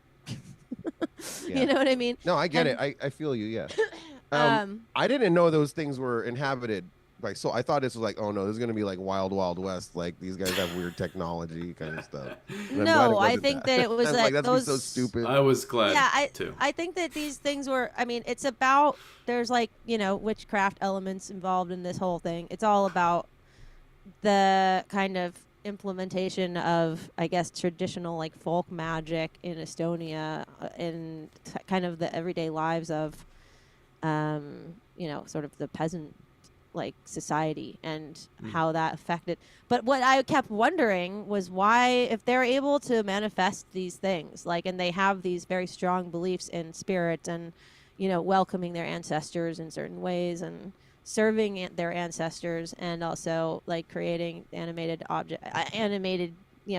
instilling souls into inanimate objects. It's like the Gollum story in the Old Testament. It's like they build stuff out of yeah, but like, I'm also like, why are they so damn poor then? Can't they manifest some fucking money up in here, or like a nicer house or better clothes? I mean, kind of, but not really though. Like, I mean, they're still very much like impoverished and sort of struggling to survive, and I just wasn't quite understanding like what. Well, there's the village that they live in has such the brutal winter they have to survive. So they survive to the point where they're just like fucking each other over. There's a darkness and a plague that takes over the village. So why can't they just it oppresses them. Well, let's okay, we'll get to that, I guess, in the spoiler section if there are spoilers. But Gemma. But I don't know. I think I felt kind of lukewarm about this movie overall. I didn't love it, honestly. It didn't really totally do it for me. I wanted to like it. I really, really did, and I had high hopes for it. But I just kind of was like, whatever about it. Mid. Yeah, I'd say mid. I did not hate it by any means. I thought there were some great moments, and there were a couple like ideas that I liked a lot too. But there were things that I would like to have seen more of that they did not give me enough of. Dominic, what did you think? Well, to start with the good, I loved the cinematography of this movie. As did I thought the black and white cinematography was like insanely good. Some of the best black and white stuff that I've seen in quite some time, like as far as just like modern day black and white films. I thought like there were just kind of going into that even further. There was some really cool, like kind of overexposed stuff that they were doing, where like almost the entire screen would be close to white, but it's like you're just getting these kind of vague glimpses, of the beautiful forest that they're in, or again, this isn't a spoiler, but like one of the first things you're seeing in the film is like a white wolf who's kind of like going through the snow like amongst all these trees, and I just thought it was like so striking how that all looked. Yeah. So I was the whole time completely actually blown away by just the visual look of it all, and then also like just shout out to the production design too, because I think it was also them pulling a lot of weight to just like pick the right look for things, you know, like just shapes that they were working with were amazing, like just through the roof and all that stuff. Like to watch it was a total pleasure. Pretty much most everything else I found like disappointing in various kinds of ways. Like I also knew nothing about the film going in, and except that it was folk horror. But I think, and me too. Yeah, but I didn't watch a trailer or anything. Yeah. But yeah, I wouldn't even like. I think it works in the realm of horror, iconography or ideas. But I think it's not good to like think of it as a horror movie if you're gonna watch this movie, because like it's not scary. It's more just like vibey. It's like a not even like that dark vibe. That's kind of reminiscent of what you could like. I guess you could kind of compare it to The Witch or something, but just in the sense of like the vibe, but extract all of the kind of dark dread horror stuff, because it's in many ways more funny than it is horror. So I mean, I kind of figured that out pretty quick. Like, okay, this isn't really like a horror movie. It's just kind of like, a folk tale, really, like more fantasy folk kind of stuff, which I was totally fine with. But it did kind of like throw me off in the beginning. It totally reminded me of like a 90s midnight movie on IFC type of feel. Like no, this would have been... that's what it is, 100%. Yeah. Yeah. But this is classic IFC style cinema. It's not like A24. It's IFC. Yeah. If you know what I mean by that. But sorry, keep going. Well, sure, I guess. But I think, well, that's a whole other thing. I think like A24 kind of gets blanketed over too much stuff. Like they're just a production company. Like they do a million things, like they have a voice. Come on. There's definitely. I think they pick voices. It's like the way It's like the way KCR. You could say, oh, it's like KCRW music. I mean, yeah, there's rap, reggae, metal, but there's. But it's KCRW. Yeah, exactly. All right, fair enough. But yeah, like. Sorry, I didn't mean to dismiss you. I'm sorry. No. I yeah, whatever. I mean, yeah, I agree to an extent, but yeah, like I think the film also just was kind of boring to me at times. Like I just felt a little. Again, I don't need like a plot to love a movie, but I do think I just felt so lost in the sauce up in here that I was a little bit like, I just didn't really even know what to kind of gravitate towards or like grab onto. Like it definitely wasn't the characters, because they're kind of just like doing things. Like I didn't feel like a sense of connection to the characters. I didn't feel a sense of connection to like even sort of the kind of I guess ways they're going about I don't know how to say it, like the spells or whatever, or like the kind of the rituals that they're doing weren't like, they were kind of intriguing to me, but ultimately I felt like, but where is this going? Like it often wasn't really panning out to like move anything forward. Yeah. Not even just in a plot way, but just like, okay, but if there's not going to be a plot, like what is changing for these characters? Because it felt like even the way that the characters were shifting was like so glacial that I was like, okay, like what I just watched a scene of something that happened, but I don't actually understand like how that actually changed anything for these certain characters like that were involved in it. We'll get into some more specifics where I can like talk more directly about this, but overall, I just was kind of like, I was vibing a little bit, and it was pretty to look at, but I wanted it to, I think kind of with what Laura's saying, like my hopes for it was that it would go darker, and once I realized that it wasn't going to go there, I was at least hoping for more like character or plot to pull me in, but then it wasn't really delivering on that, so then I was kind of just like constantly at an arm's distance. I hear you. There's like very little to connect with on these characters or relate to, and you don't really care about their strife or their perils, right? And the acting performances aren't great. They're not I transcendent. have to agree with that. Yeah, I mean, like, well, the leading lady, she was probably one of the better ones, but also, I just felt like we didn't get to really see her do her thing. You know what I mean? She was just so 100%, yeah. covered in like these bad outfits the whole time. I just really wanted to see her look good. You know what I mean? It was like, yeah, she doesn't look great. You're never like, wow, this person really looks good. And well, in it's fact, like, I'd say I know she's beautiful, but they're making her wear such terrible clothes the whole time. Can't we just get her in a good outfit once I had or the same twice? thought. And you know what? here This is a and it very didn't- dirty movie. And I don't mean sexually. I mean like No, it's just- unbathed. it's Everyone's unkempt. really dirty and muddy. in Yeah, this yeah. movie. Yes, it's It like, makes you come feel on. filthy by the end of this movie. It's just yeah, it's not. I actually did not like the set design in a lot of the movie because I just felt like there wasn't a lot to look at. You know what I mean? I mean, Yeah, some of the, but I did agree. I do fully agree. I thought the cinematography was excellent, and I think the cinematography is good. I do have a problem with this way this movie looks. This is my least favorite thing about this movie. I broke my brain. This movie's a great stone, and this is a shout out to my podcast, Old Movies for Young Stoners. I want to talk about later. But I was so high during this movie, so I was able to break my brain in a way where I didn't care about the characters. I didn't care about the plot development. I just let the vibes wash over me, and kind of like the stupid Three Stooges jokes and the stupid puppets, like worked on me. You know what I mean? And I oh was yeah, like, no, like it's more just like you were able to kind of just tune out and just zone in. And Is like that what I you're saying? understood Like, what was kinda- happening. I got what was happening, but like I didn't care. So Yeah. this is a great movie. It's like watching Gilmore Girls for Donald Trump. Wait. I only say that because this I would saw be a a stupid sick, meme of Oh, that. go ahead. Wait, what? Describe sorry the to cut meme. you off. I saw Yeah. some dumb meme of like a picture of Donald Trump watching Gilmore Girls. And it was like Donald Trump right before the election. He's trying to calm down. I don't know. Oh, but- Lane's So mom dumb. definitely voted for Donald. Actually, most of Stars Hollow voted for Trump. But this is what I'll say. This would be a sick movie to project behind your doom metal band at the Knockout. Sure. Yeah. Yeah. Wait, so you were saying though that something about the cinematography was like one of your least favorite parts, but what? Thank you. What was? I forgot that I was going to say that. I know this is a budget thing, and they did the best they could, but this movie looks super digital to me, and I would like it if really? it looked older. It looks like they filmed it on digital video and then put a black and white filter over it, and they did a great job with it.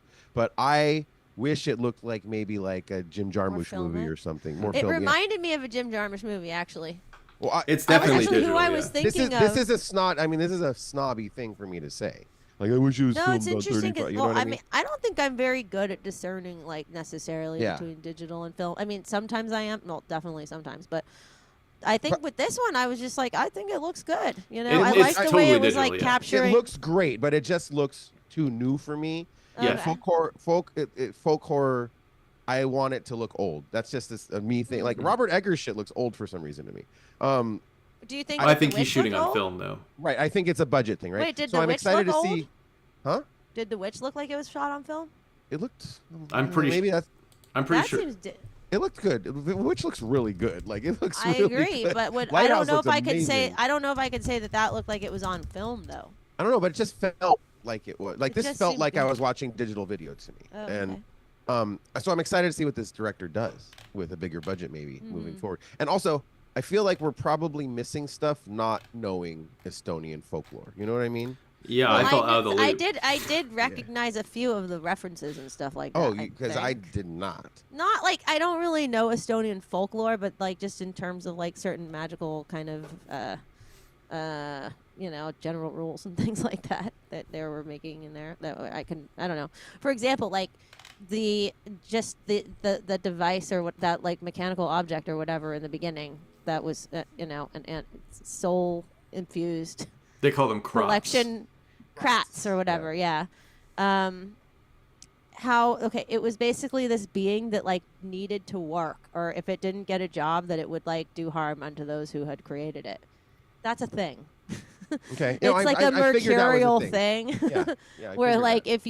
if I don't know, I think that there's like certain magical talismans and objects that if you don't keep them like busy with work and asking them to do things for you, that they will actually like cause destruction. Which is interesting because Well, I, don't know, I it's would have something loved that to I've have known those encountered. stakes. Yeah, it's kind of. I mean, I just You know? thought, oh, but then it was also interesting how it was like. I thought, well, why don't they make it just like build them a freaking mansion or something like that, or make them some really nice clothes, or do something to make them not look like so disheveled this whole time, or clean their house, or I don't know. But then I realized, oh, I guess there's like limitations to what the thing can do. There's rules, Obviously yeah. there were, but it was, and also the way that they were like, okay, build a ladder out of bread, so you can like tricking kind of spirits into doing things that are impossible, or like impossible in the mind of the spirit is like a thing to it that I've heard of, you know. I don't know. These are just like little tropes of like magic that I've just come across in my recent research that I thought was kind of interesting. I liked it. the Krot like setup and element of it all. Like I liked that part of it. I just thought that like I wanted to I don't know, like understand what was going on a little more with it all, because I thought they visually looked cool. I liked that they were like, you know, being puppeted around. I thought that was awesome. But yeah, it just was like, and then what? Like, not it didn't really develop in very interesting ways. Like, even you saying that if they stopped working, that they would like start killing them. Maybe they said that, but I was like, I had no idea that was even on the table. The Krot threatened Sander. He said, "I strangled my last master." Oh, okay. Yeah, but also in the beginning we I saw missed that that. the very first scene he like just propels like blades at the dude, at the dad or whatever. And he spits shit. He spits shit. And in he his face. spits like ink at it. Yeah, and it's interesting because They're hostile. They're hostile. It made me think of the second pentacle of Mercury. But yeah, I could see. That's deep. I could see what you're saying though. Like it didn't go anywhere, but it establishes that they're in this world where these things exist, and they're an essential part of their family life and their survival. Essential, yeah. But then, sorry to cut you off. I'm just like, no, but, it's fine. It's fine. But I was wondering, like, what good are these things doing them, really? We don't really see those things doing any valuable work. They steal livestock. Yeah. Oh, is that what they were They doing? get them like the cows, and Oh, is that all they do? then they do, like, can't steal menial- people. They do menial work around the like. But the it farm didn't and show stuff. them, like, doing the menial work, did it? No, it was implied. You're right. Yeah, I mean, I think they It just never, said it. and but- their whole farm looked like total crap the whole time. Yeah, and they weren't eating. They were I'm like- eating. These people eat fucking tree bark and bats. Those- Yeah, I'm just like, why do you have livestock if you're going to be... Why are you eating tree bark and bats if you have this thing that can jack livestock for you? All right, yeah. Like, Get come some on, milk hook up in up here. some fucking steak up in here. Yeah, okay, come on. Curdle some Cook her fucking up. cheese up in here, motherfucker. Yeah, I mean cows. I mean that's Shit. like that's a whole world of delicious. Just yeah, get some cheese up on your Yeah, shit. cheese. Come on, milk, cheese. Cheese it up, you. Fuck. It's No, Estonia. but- Like, what do they eat there? Like herring? Oh, they eat some good shit. They Potatoes? eat like boar and bear. Well, actually, I've been to Estonia. There wasn't one freaking boar in this whole movie. There was one boar, and they could have eaten it. No, Oh, they there couldn't was. have. Okay, there was a No, boar. they didn't want to eat it because it was the devil. I right? felt like the whole movie was a bore, if you know what I mean. It was the plague. Oh, yeah, it was the plague. But no, in Estonia, yeah. Here's the thing about it. There's the plague going. All right, should we get into spoilers for those Let's who do are? it. Let's Yeah, go. yeah. Let's get into I have a spoilers. question. Yeah, tell me. Go. So, Right, well, just here's real, the warning. just real quick. So we are going to put up a spoiler warning here. So if you care about spoilers, now would be the time to tune out. But if you don't care, then you know, if you just want some gloves off talk, just keep on listening. And yeah, and thanks either way. But you know what? Also, Thank you. I will say this movie is hard to like spoil necessarily in a plot way, but we definitely are going to talk specifics as to like what did happen, like specific scenes. But yeah, anyways, with that, go on. Okay, so they've got these krats, and they're supposed to do things for them, but why? Can they build houses for them? Maybe, or is that not a Maybe. thing? And if so, why couldn't they build like a nice palace in the same way that the Baroness had a palace? It's not like everybody was. I mean, we're talking about these peasants versus there was like obviously the higher ranking noble type people, right? Yeah. So there was the Baroness and then her dad or whoever the heck that guy was supposed to be. The guy with the little Lord Fauntleroy hair. Yeah. Yes, that guy. Lord Fauntleroy. Exactly. And I mean, I don't even know what the deal with that guy was, like what his agenda was exactly. Was But, it- Hard to say. Wait, Hard is he the one who cooked up his shit? Is that who we're talking about? No, he's that the guy who was- said he's the guy who said that is shit. Yeah, no, that was a different guy. Oh, who said that okay, shit. okay. Okay, I'm Oh, sorry. I'm thinking of the dad who looked kind of like he had a kind of plastic surgerized looking face. Yeah. Oh, yeah. The dad of the Baroness. He's Is like, that the "My-" Oh. doctor from Human Centipede? Oh, I didn't see that movie, so I don't know. The guy from Human Centipede's in this movie. Oh. I know what you're saying. This is the guy, Dominic, who they walk out of church Yeah. and Oh, yeah, that guy. and she's like, "Daddy, why are they spitting the wafers into their hand?" And he's Oh yeah, and he's like, that "Oh, guy. everybody's Okay. starting to like accept the Lord or blah blah blah." Right. And anyway, but I don't even understand what his deal was exactly. Yeah, what that their was the deal that was. was the Baron, I guess. The Baron of Yeah. exciting things to say. He's just high up, I guess, But the question is, yeah. So why couldn't if all these like peasants were so deeply invested in magic and able to like do magical things, why a can't very they good make question. Why better did they- things for themselves? Why couldn't they create a better life for themselves than the shitty like existence in which they lived? Dominic, you Well, talked about you said it beautifully when you were describing the movie about the transactional like process they have to do to make these things alive, which Right. is a big part Oh of yeah, the like they have movie. to sell their soul to They them. have Right, to sell they- their souls. yeah. They have to go to the crossroads, whistle for the devil. The devil, very whimsical devil. What did you guys think of the devil? He was The silly. He was devil- fun. Wait, I mean, so whatever. is the devil the plague or who's the devil in this? The really? devil is the guy Oh, who that comes big out and guy? goes like, In the makes cross. you sign your name in blood for a soul. Right. And then Oh, he like makes- that big guy with the white face who's like, Yes, Yeah. that's the devil. Yeah, yeah. And then he Doing all makes the- he makes your krat alive when you trade him a soul or blood.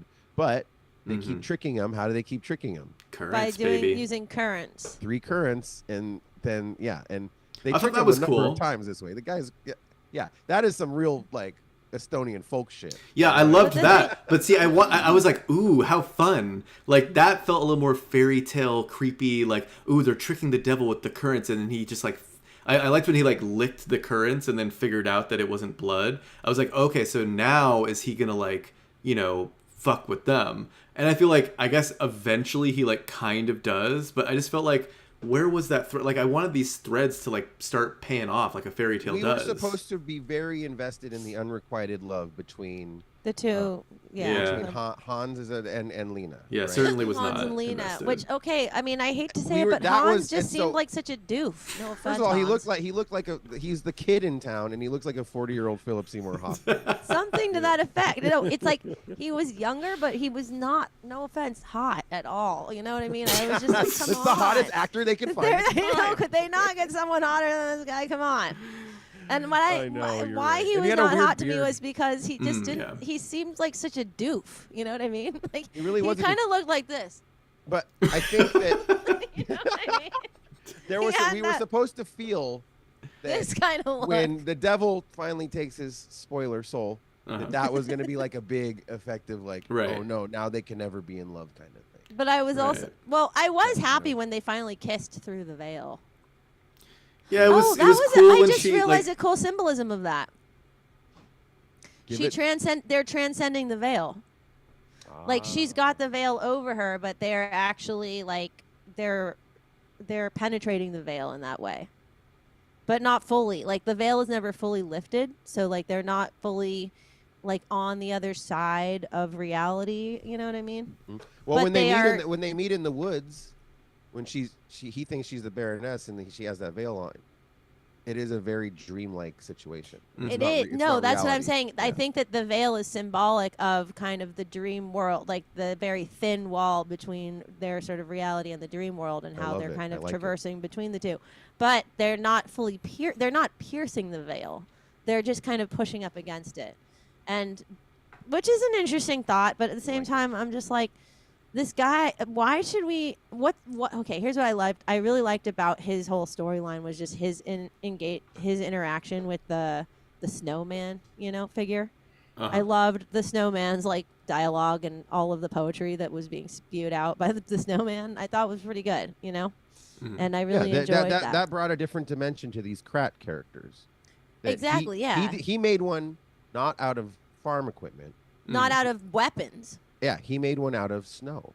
which was an interesting. Yeah, that was interesting. And it was beautiful. It was amazing. Well, I love loved the idea that the snow was like actually once water that had been, once carrying the gondolas of these Italian Renaissance people, or that had experienced the world through the ages and was like this primordial being. And I love the idea that was really highlighted in terms of like water and its many forms and how it has traversed like the various landscapes and time. It's kind of like this time.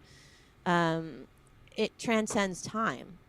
For me, that was a payoff on these Krat things. It was like, actually, these things that have souls and these weird slaves of these people, it could be there's a spectrum of them, right? And my favorite thing was how he brought it to life is he put a top hat on it. No, I'm just kidding. But that's a Frosty the Snowman. I got it. But no, it got a little. It didn't make me feel anything. Like I didn't emotionally get invested. But I'm like, haha, yeah, that's cool. When that snowman started talking. It was romantic. What was interesting was how so it was granted life by the devil, I guess. I didn't realize that guy was the devil. I thought he was like a servant of the devil or something. That's the devil. The devil lives at the crossroads. So the devil was like a large, sort of abominable looking snowman. Now the plague, and he's very silly. He was very right. whimsical. He's silly. Yeah, he's like a prankster. Mm-hmm. Prankster, yeah. A Rumpelstiltskin kind of guy, if you will. Except much bigger. Yeah. That was very like Macbeth too. I feel like Loki. Yeah, totally like Macbeth. But the plague, Laura, kept taking on different forms. Yeah. So the plague was first this woman that was going across the river, and then they tricked it by putting pants on their head. See, this is the exact scene. I got that. That was the exact scene that I was talking about earlier, where I'm like, I'm watching this scene. Okay, so they're tricking it because they're into thinking that they have two asses. They have two asses, then the plague doesn't want. That's a anything thing. To do with it. That's a folk.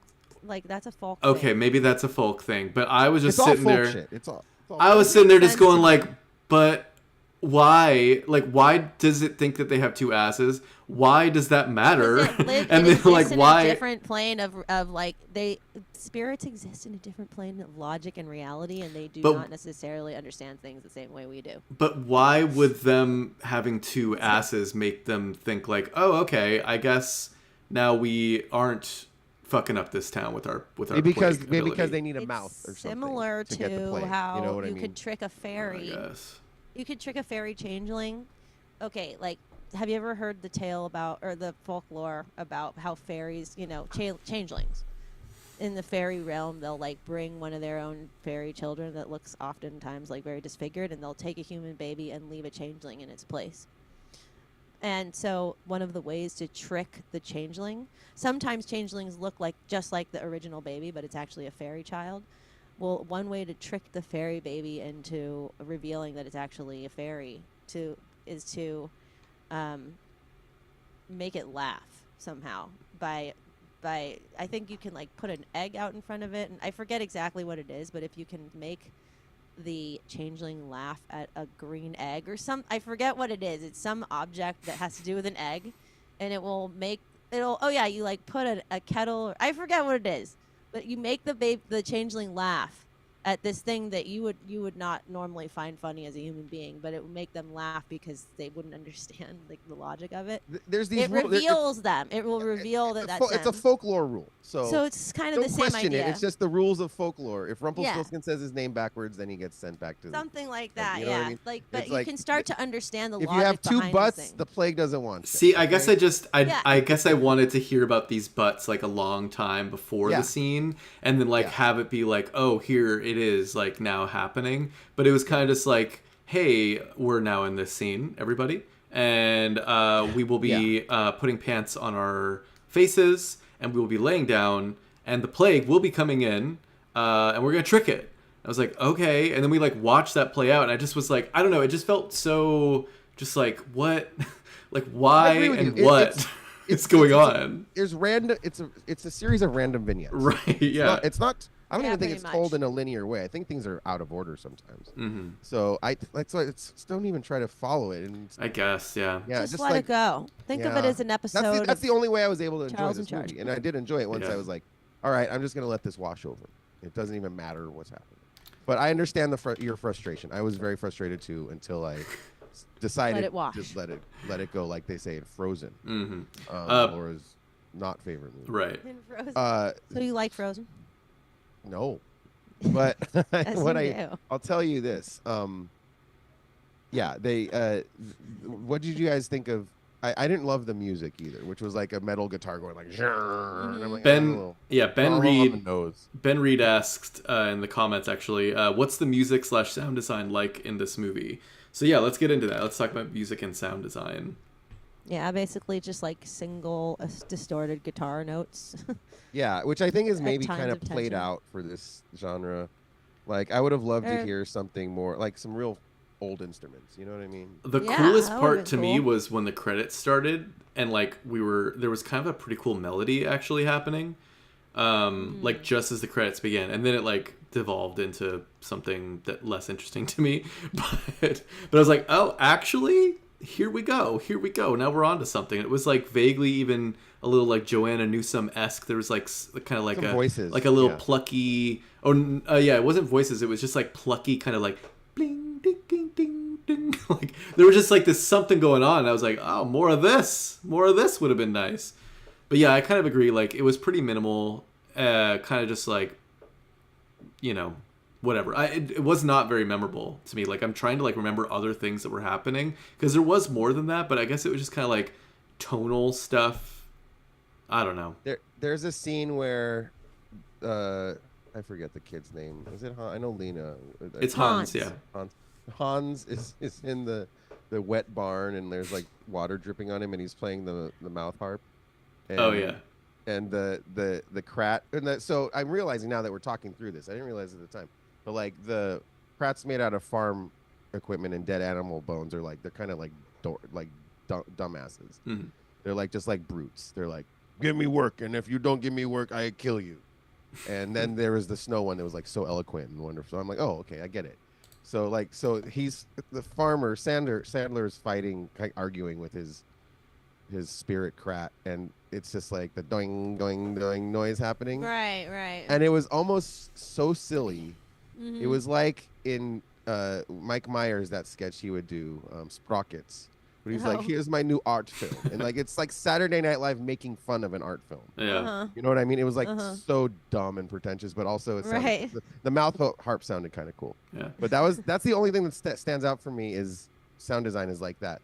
The drips of the water and the mouth harp. Uh-huh. Mhm. There was some errant. And I Uh-huh. guess the There was some errant the- farts as well. You know. oh yeah, they Oh, fart yeah. and that's so stupid. And their voices are dumb. Like the puppet voices are dumb. Like they're like this. You know what I mean? Mhm. So, Yeah. it's kind of dumb. But Right. you It gotta just let- you seemed a gotta let it- little. It seemed a little hammy. You know what I mean? Are you guys familiar with the Czech fantasy fairy tale movie, Valerie and Her Week of Wonders? No. What's that? That's one of my favorite movies, but it's dark and disturbing, and it's based on like Czechoslovakian folk stuff. It's from the 70s. Okay. But I kind of wish it goes harder. It goes way harder than this one does. I'm down for that. Yeah, but it's so yeah. I kind of wish it went harder. Mhm. I want to look at that. Oh yeah. Ooh, I'm- People say that this Oh, is this a looks good. Yeah, you guys should check out Valerie and Her Week of Wonders. Oh, I I'm think gonna you watch would both this. like it a lot, and the music, the soundtrack is next level. So is it much darker? Yeah, but it's like children's stuff too. Yeah. which- No. I yeah. just. Do you know what I just showed my kid that he loved a lot? It's You kind won't, of. don't show this to your kid. I It's won't. too But do you know scary, what yeah. I did show him that I probably shouldn't have showed him, but he loved it. Oh. Have you? I mean, and maybe you're gonna think it's bad, but it's this movie called In the Company of Wolves or The Company of Wolves. I don't Ever know heard of this. that? I don't know this. That one. came out in the 80s. It's with actually Angela Lansbury is in it at a certain point. Love The practical effects in it are awesome. So good at the end. You got to just see it. It's like an adaptation of Little Red Riding Did Hood. Ethan like it? He loved it. Loved it. Kept talking about it afterwards, and he wanted Oh, to watch cool. it over and over. Yeah, but it's kind of a scary movie. You know, it's like a dark. It deals with weird. I don't know Yeah. themes, and there's definitely some gore in it for sure. But Do you some think awesome this gore. movie would be a good movie? Because a lot. I think Scott Tobias, I think that's the Chronicle guy. He loved this movie, Mm. and he said it's a midnight movie in the making. Which one? Wait, this one? I don't know. November? Yeah. So I yeah, don't know. Dominic, do you think this movie would improve sitting in a crowd of stoners at midnight watching it? I don't think it's like that cool. Yeah, it wouldn't play well. Like, yeah. I can't imagine people laughing that much during, like, maybe some chuckles. You know.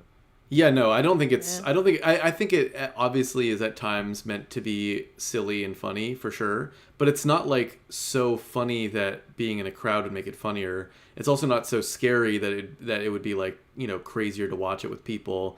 It's just kind of middling in a lot of ways, and I don't think that's what a cult movie is. Like a cult movie, I feel like is pretty extreme in one kind of way, you know. Even if it's just like visually, like extremely, like visually a spectacle, which I could, if there's any part of it that's like cult movie to me, it's just that, like it's just like, but I don't think it's like pushing anything, you know, like I don't know, I'm thinking of like Fantastic Planet or something, which would be like a cult movie that's like you're kind of going because it's so visually just like a spectacle, or like Holy Mountain, you know, like these kinds of films. They stick around because their visuals are just next level. You know, like I think you have to have something that's like really kind of feeling quite next level. And I don't think anything in the movie for me was like there was level. no whoa Yeah. wow moment for either of you in this movie, like visually, like whoa that's crazy trippy, nothing. Well, I did love when they overcranked, like when it was kind of all kind of washed out and blown out with like some of the foresty stuff that they were doing, like when she, I guess spoilers again, like walks into the lake. That shot I thought was beautiful, like gorgeous, like I just loved it. No, I like that shot too. So it was like, yeah, there was these certain moments that visually I thought were like really fucking cool. But I wasn't blown away. Yeah, well, but I just thought it was like unique. holy mountain scene where he's sitting there with the two naked women and you see Yeah, I mean, Holy Mountain is like whoa. Holy Mountain is like just a mile a minute with, you know, Yeah, like every every single scene in Holy Mountain is like, damn, that's insane. And then, you know, it goes on to another whole entire new set that they build that's like equally crazy. Like it's a whole nother ball game with that movie. Well, it's like an explosion of viscerally. Well, sort of gosh, you guys, you know, titillating experience. maybe I could come back on again and see a movie that you didn't hate. I know. I'm sorry. Look. I gotta. Hey, we I gotta should be do the real. one You know, that I you can't just pretend. recommended. I can't pretend. I would love to do that. I want to would love watch to get that. your take on Whatever. that one with you guys. What's it called? Her Weekend. Valerie and her Week of Wonders. I would love to Valerie get and your her take. Week of Wonder. I There's want to watch that. There's some stuff in there that hasn't aged well, maybe, but it's an old movie. What are you gonna do? I will Yeah. check this out. Yeah. But can you believe this movie got November got like 93 or whatever % on Rotten Tomatoes? No. Don't get me started on the Rotten Tomatoes thing again. We can't do this. No. We can't. No, do I want to this. hear. What's your Rotten Tomatoes thing?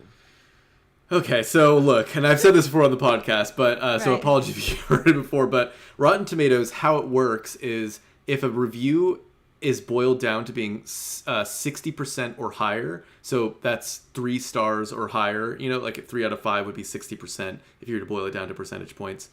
If it's 60 or higher, it's considered fresh.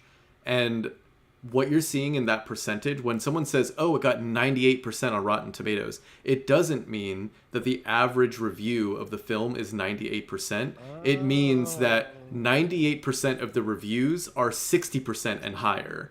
So it can also mean... A middling movie could get Exactly. 98%. It Got can mean that like 100% of the didn't know reviews gave it 60%. And it would be 100% on Rotten Tomatoes. You know? Do you either of you letterbox? Yes, now that's way more accurate because it's just like the actual median of like it's the average point of reviews. Got it. Okay. thank So you. it's way better. Trust Like that. I trust I love Letterboxd too because it's also not just like critic based, it's user based, and I feel like the people on Letterboxd generally care about movies to some degree. And so I think Letterboxd is actually a pretty good way to just see, yeah, what do film lovers on average think of this film. Yep. It's like a little more, you know, I think something to look at. And it's just good. It's worth knowing too on Letterboxd. Like if something has a 4, that's really fucking good. Like a 4 out of 5 average review. Like that's very high. I think this has a 3.8 on Letterboxd. Yeah, which is actually quite high. It's quite high. Yeah, I think that's fair. Yeah. Yeah, I mean, I wouldn't give it that, but you know, I could see why some people would love this film rate it that 5 stars. You know, like I think if you're really into Estonian folklore, I'm sure this is like, you know, this is just like your mecca over here. You know, this Yeah. is just like, Yeah. I don't damn. know. But I don't wouldn't- don't go into this. Sorry, go ahead, Laura. Oh no, I wouldn't necessarily assume that either. Don't go into this movie expecting a witch. Yeah, like a oh, bitch. yeah. Don't go in this Yeah. movie expecting a crazy psychological horror movie. Mhm. But if you want to see some vibes and some farting farm equipment robot ghost machines, check this thing out. Yeah. Check out another movie called Hagazusa, I think is what it's called. That's more what I was. I mean, that was a little bit I'm more. gonna name what my I was firstborn Hagazusa. That's a beautiful name. That No, was what that's another folk horror movie that I watched recently. That was like Hagazusa? I love it. I think it's called Hagazusa. It's like what is it? I think it's Welsh. Wait, let me see. Well, I do Oh think yeah, Chucky. Hagazusa. Hagazusa. That's the name of the movie. Yeah. I think. Yeah. Well, I think Chucky Like, summed it up means this witch. this. It means witch. I did. Chucky summed up this movie, I think, as about as well as anyone could in that last statement. Because I totally agree with that. I think, you know, yeah, if you just vibe out, this is a vibing kind of movie for sure. So yeah, It's I think awesome we should. that you liked it. I'm so glad Yeah, I you liked loved it. Yeah. Jan Svenmaker. Jan Svenmaker. Svenmaker. There was a little bits of there's some Brothers Quay shit in there, you know. There's Quay indeed. Yeah, there's some experimental, Mhm. cool Yeah. European stuff going on in this movie. Definitely some Jim Jarmuschian Yeah. tonalities. Like, you know, I felt like the comedic aspect of this reminded me of Jim Jarmusch, actually. and I it like kind I of- like that you didn't like it. Like you thought it was funnier than it is. I like that a lot. That Oh, know why what do I you mean? like that? yeah, I mean it is. You could tell that they think they're really clever. These films. Right. I think that it thinks it's clever, but maybe it's like a cultural thing. I don't know. Like a lot. Yeah, there's like a some dumb like Three Stooges stuff in this movie. Almost, yeah. It's like definitely supposed to be sort of some kind of slapstick, but it's like, and I actually love slapstick usually, but this wasn't quite my bag. You know what I mean? Mhm. I mean, and it's funny because, well, did you see Night on Earth by Jim Jarmusch? Yeah, I love that movie. Yeah. Yeah, and I love that movie too, and I feel like there's funny stuff in that, but somehow I did think that was funny.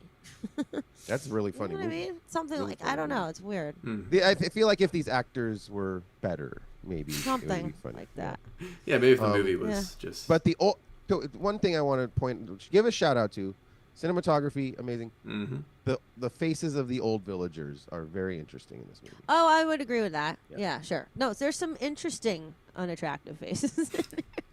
Yeah. But Yes. no, I mean, look, it's and you know there was some cool stuff, you know.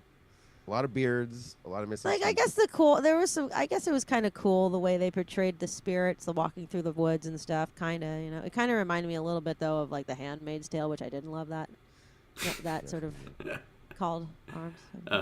Did you ever watch that? The No, Handmaid's no, Tale. I didn't watch it. No. Oh, I what dipped. did- I dipped out in season. Yeah, I 2. dipped out too. I tried and I thought I don't know. Did you like it? No, I dipped out. I'm out. Yeah, I didn't like it. yes, I dipped But yeah, please invite me back and let's Yeah, watch yeah, a movie yeah. that you guys like. Please, I want to know what it's like to be with you guys when you like a movie a lot.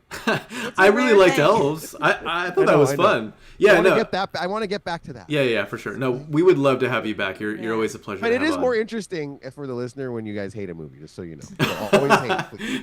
Well, I Hater think energy probably is the good. best. The best is when we have people who disagree. So I actually think this was a great episode. Wait a Because I was minute, glad. did we? I was glad we kind of like had something to talk about up Yeah, in here. me You know? too. Me too. If you want to watch a movie that I know I'll like, we should watch Little Women from 1996 Oh, okay. or 4. I don't know. No, Laura, we're not No, doing no, that. no. We're not doing that, Can we Laura. watch all the Laura, let's watch all the come Little on. Women. Oh no, you All know of we them. should watch. We should. We also totally watch already the- did Little Women. Didn't we already do Little Women for the podcast? Not the 90s one, just the terrible, more recent one that I I, don't thought think- was a bit of just a full-on rape of the Did we do story, the no new one offense. for the podcast? I don't even think we did the new one. I think we might have, and I really was just The disheartened. Greta by it. Gerwig one. Yeah, the Oh, Greta Gerwig yeah. one. Oh God, no.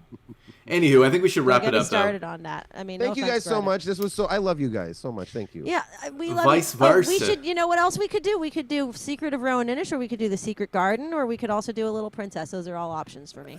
And we're gonna figure that out. But Chaki, You think about that. thank you so much for being on this episode. I really My pleasure. pleasure. Thank you guys. Yeah, Keep up the good work. Where can people Thank you. find you? Oh, yeah. Plug that podcast again. Well, yeah. So I have left Twitter. I don't want to be on Elon's fascist Twitter anymore. Yeah, fuck that. I don't like that guy. So please find me on Blue Sky. I need followers. Chaki Funk Wizard on Blue Sky.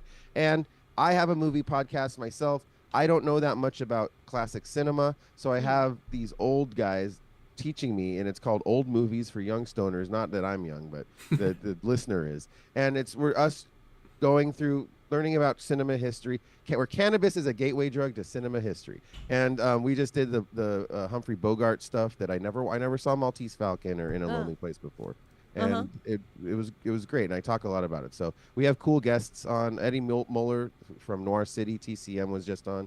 So check that out. Please listen to my film podcast if that's be something you're into. Old Movies for Youngstoners.com or wherever you get your pods casted. Love it. Yeah.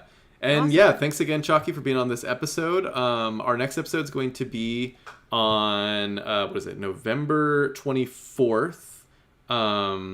We'll be live at 7 p.m. Pacific Standard Time. So join us there. And we're going to review A Different Man. So, you can get ahead of the curve and watch that shit if you so wish. But A Different Man, brand new movie, 2024. It's out on VOD, as they say. And November 24th is when we will review that. So, again, thanks, Chaki, for being here. Thanks, Laura, for being here. Wait, before we go, okay. Do not forget to let the people know that we have an album coming out in January, and our album release show on January 31st at the Independent in San Francisco. Please come. Our freaking Facebook, Instagram ad account is hacked. Busted. If anybody here knows how to please help us out with that, do you know somebody at Meta, do you know somebody at Facebook, at Instagram who can please unhack our business account? It would really help us. And please do not, bots, don't talk to us. I don't want to. But we do need help with that. So if you can't help us unhack our thing, spread the word about the show. We really need people to come to that show. And yeah, we're excited to share maybe more than one album with you. I won't say any more than that, but it could be. That's awesome. I'll be at the show at the Independent. I'll see y'all there. You will? Oh, I'll damn. be there. Yeah, Cool. Oh, cool. And I think we're going to do something in LA too. I just haven't booked it yet. But I want to. All right, dudes. Okay, good Sweet. to talk to you. Thank you so much for coming, Chaki. Yeah. Great to Thank see you. Thank you, guys. Thank you, everyone, for watching and listening. And Yes. Thank you, keep- Gemma. Thank you, keep up the Bryce. good Thank you, work. all of you. Well, later, Cooling Prawns. Yeah. Thank you, Cooling Prongs. Thank you, Ben Reed. And thank you, you know who you are, Weird Artifacts. Thanks, Oh, yeah, everybody. thank you, Weird Artifacts, for the O-ring advice. Oh, yeah. That very O-rings. good. Very good O-rings. Very good O-rings. you to on that. O-rings. Everyone, get those new vacuums out there. Yeah. All right. Thank you to Shark. Get a meal. Get a shark. Thank you to get a O-rings. Kenmore. Thank you to Shark. Thank you to Bye. everybody. Thank you to Laura. Thank you to Chaki. Bye.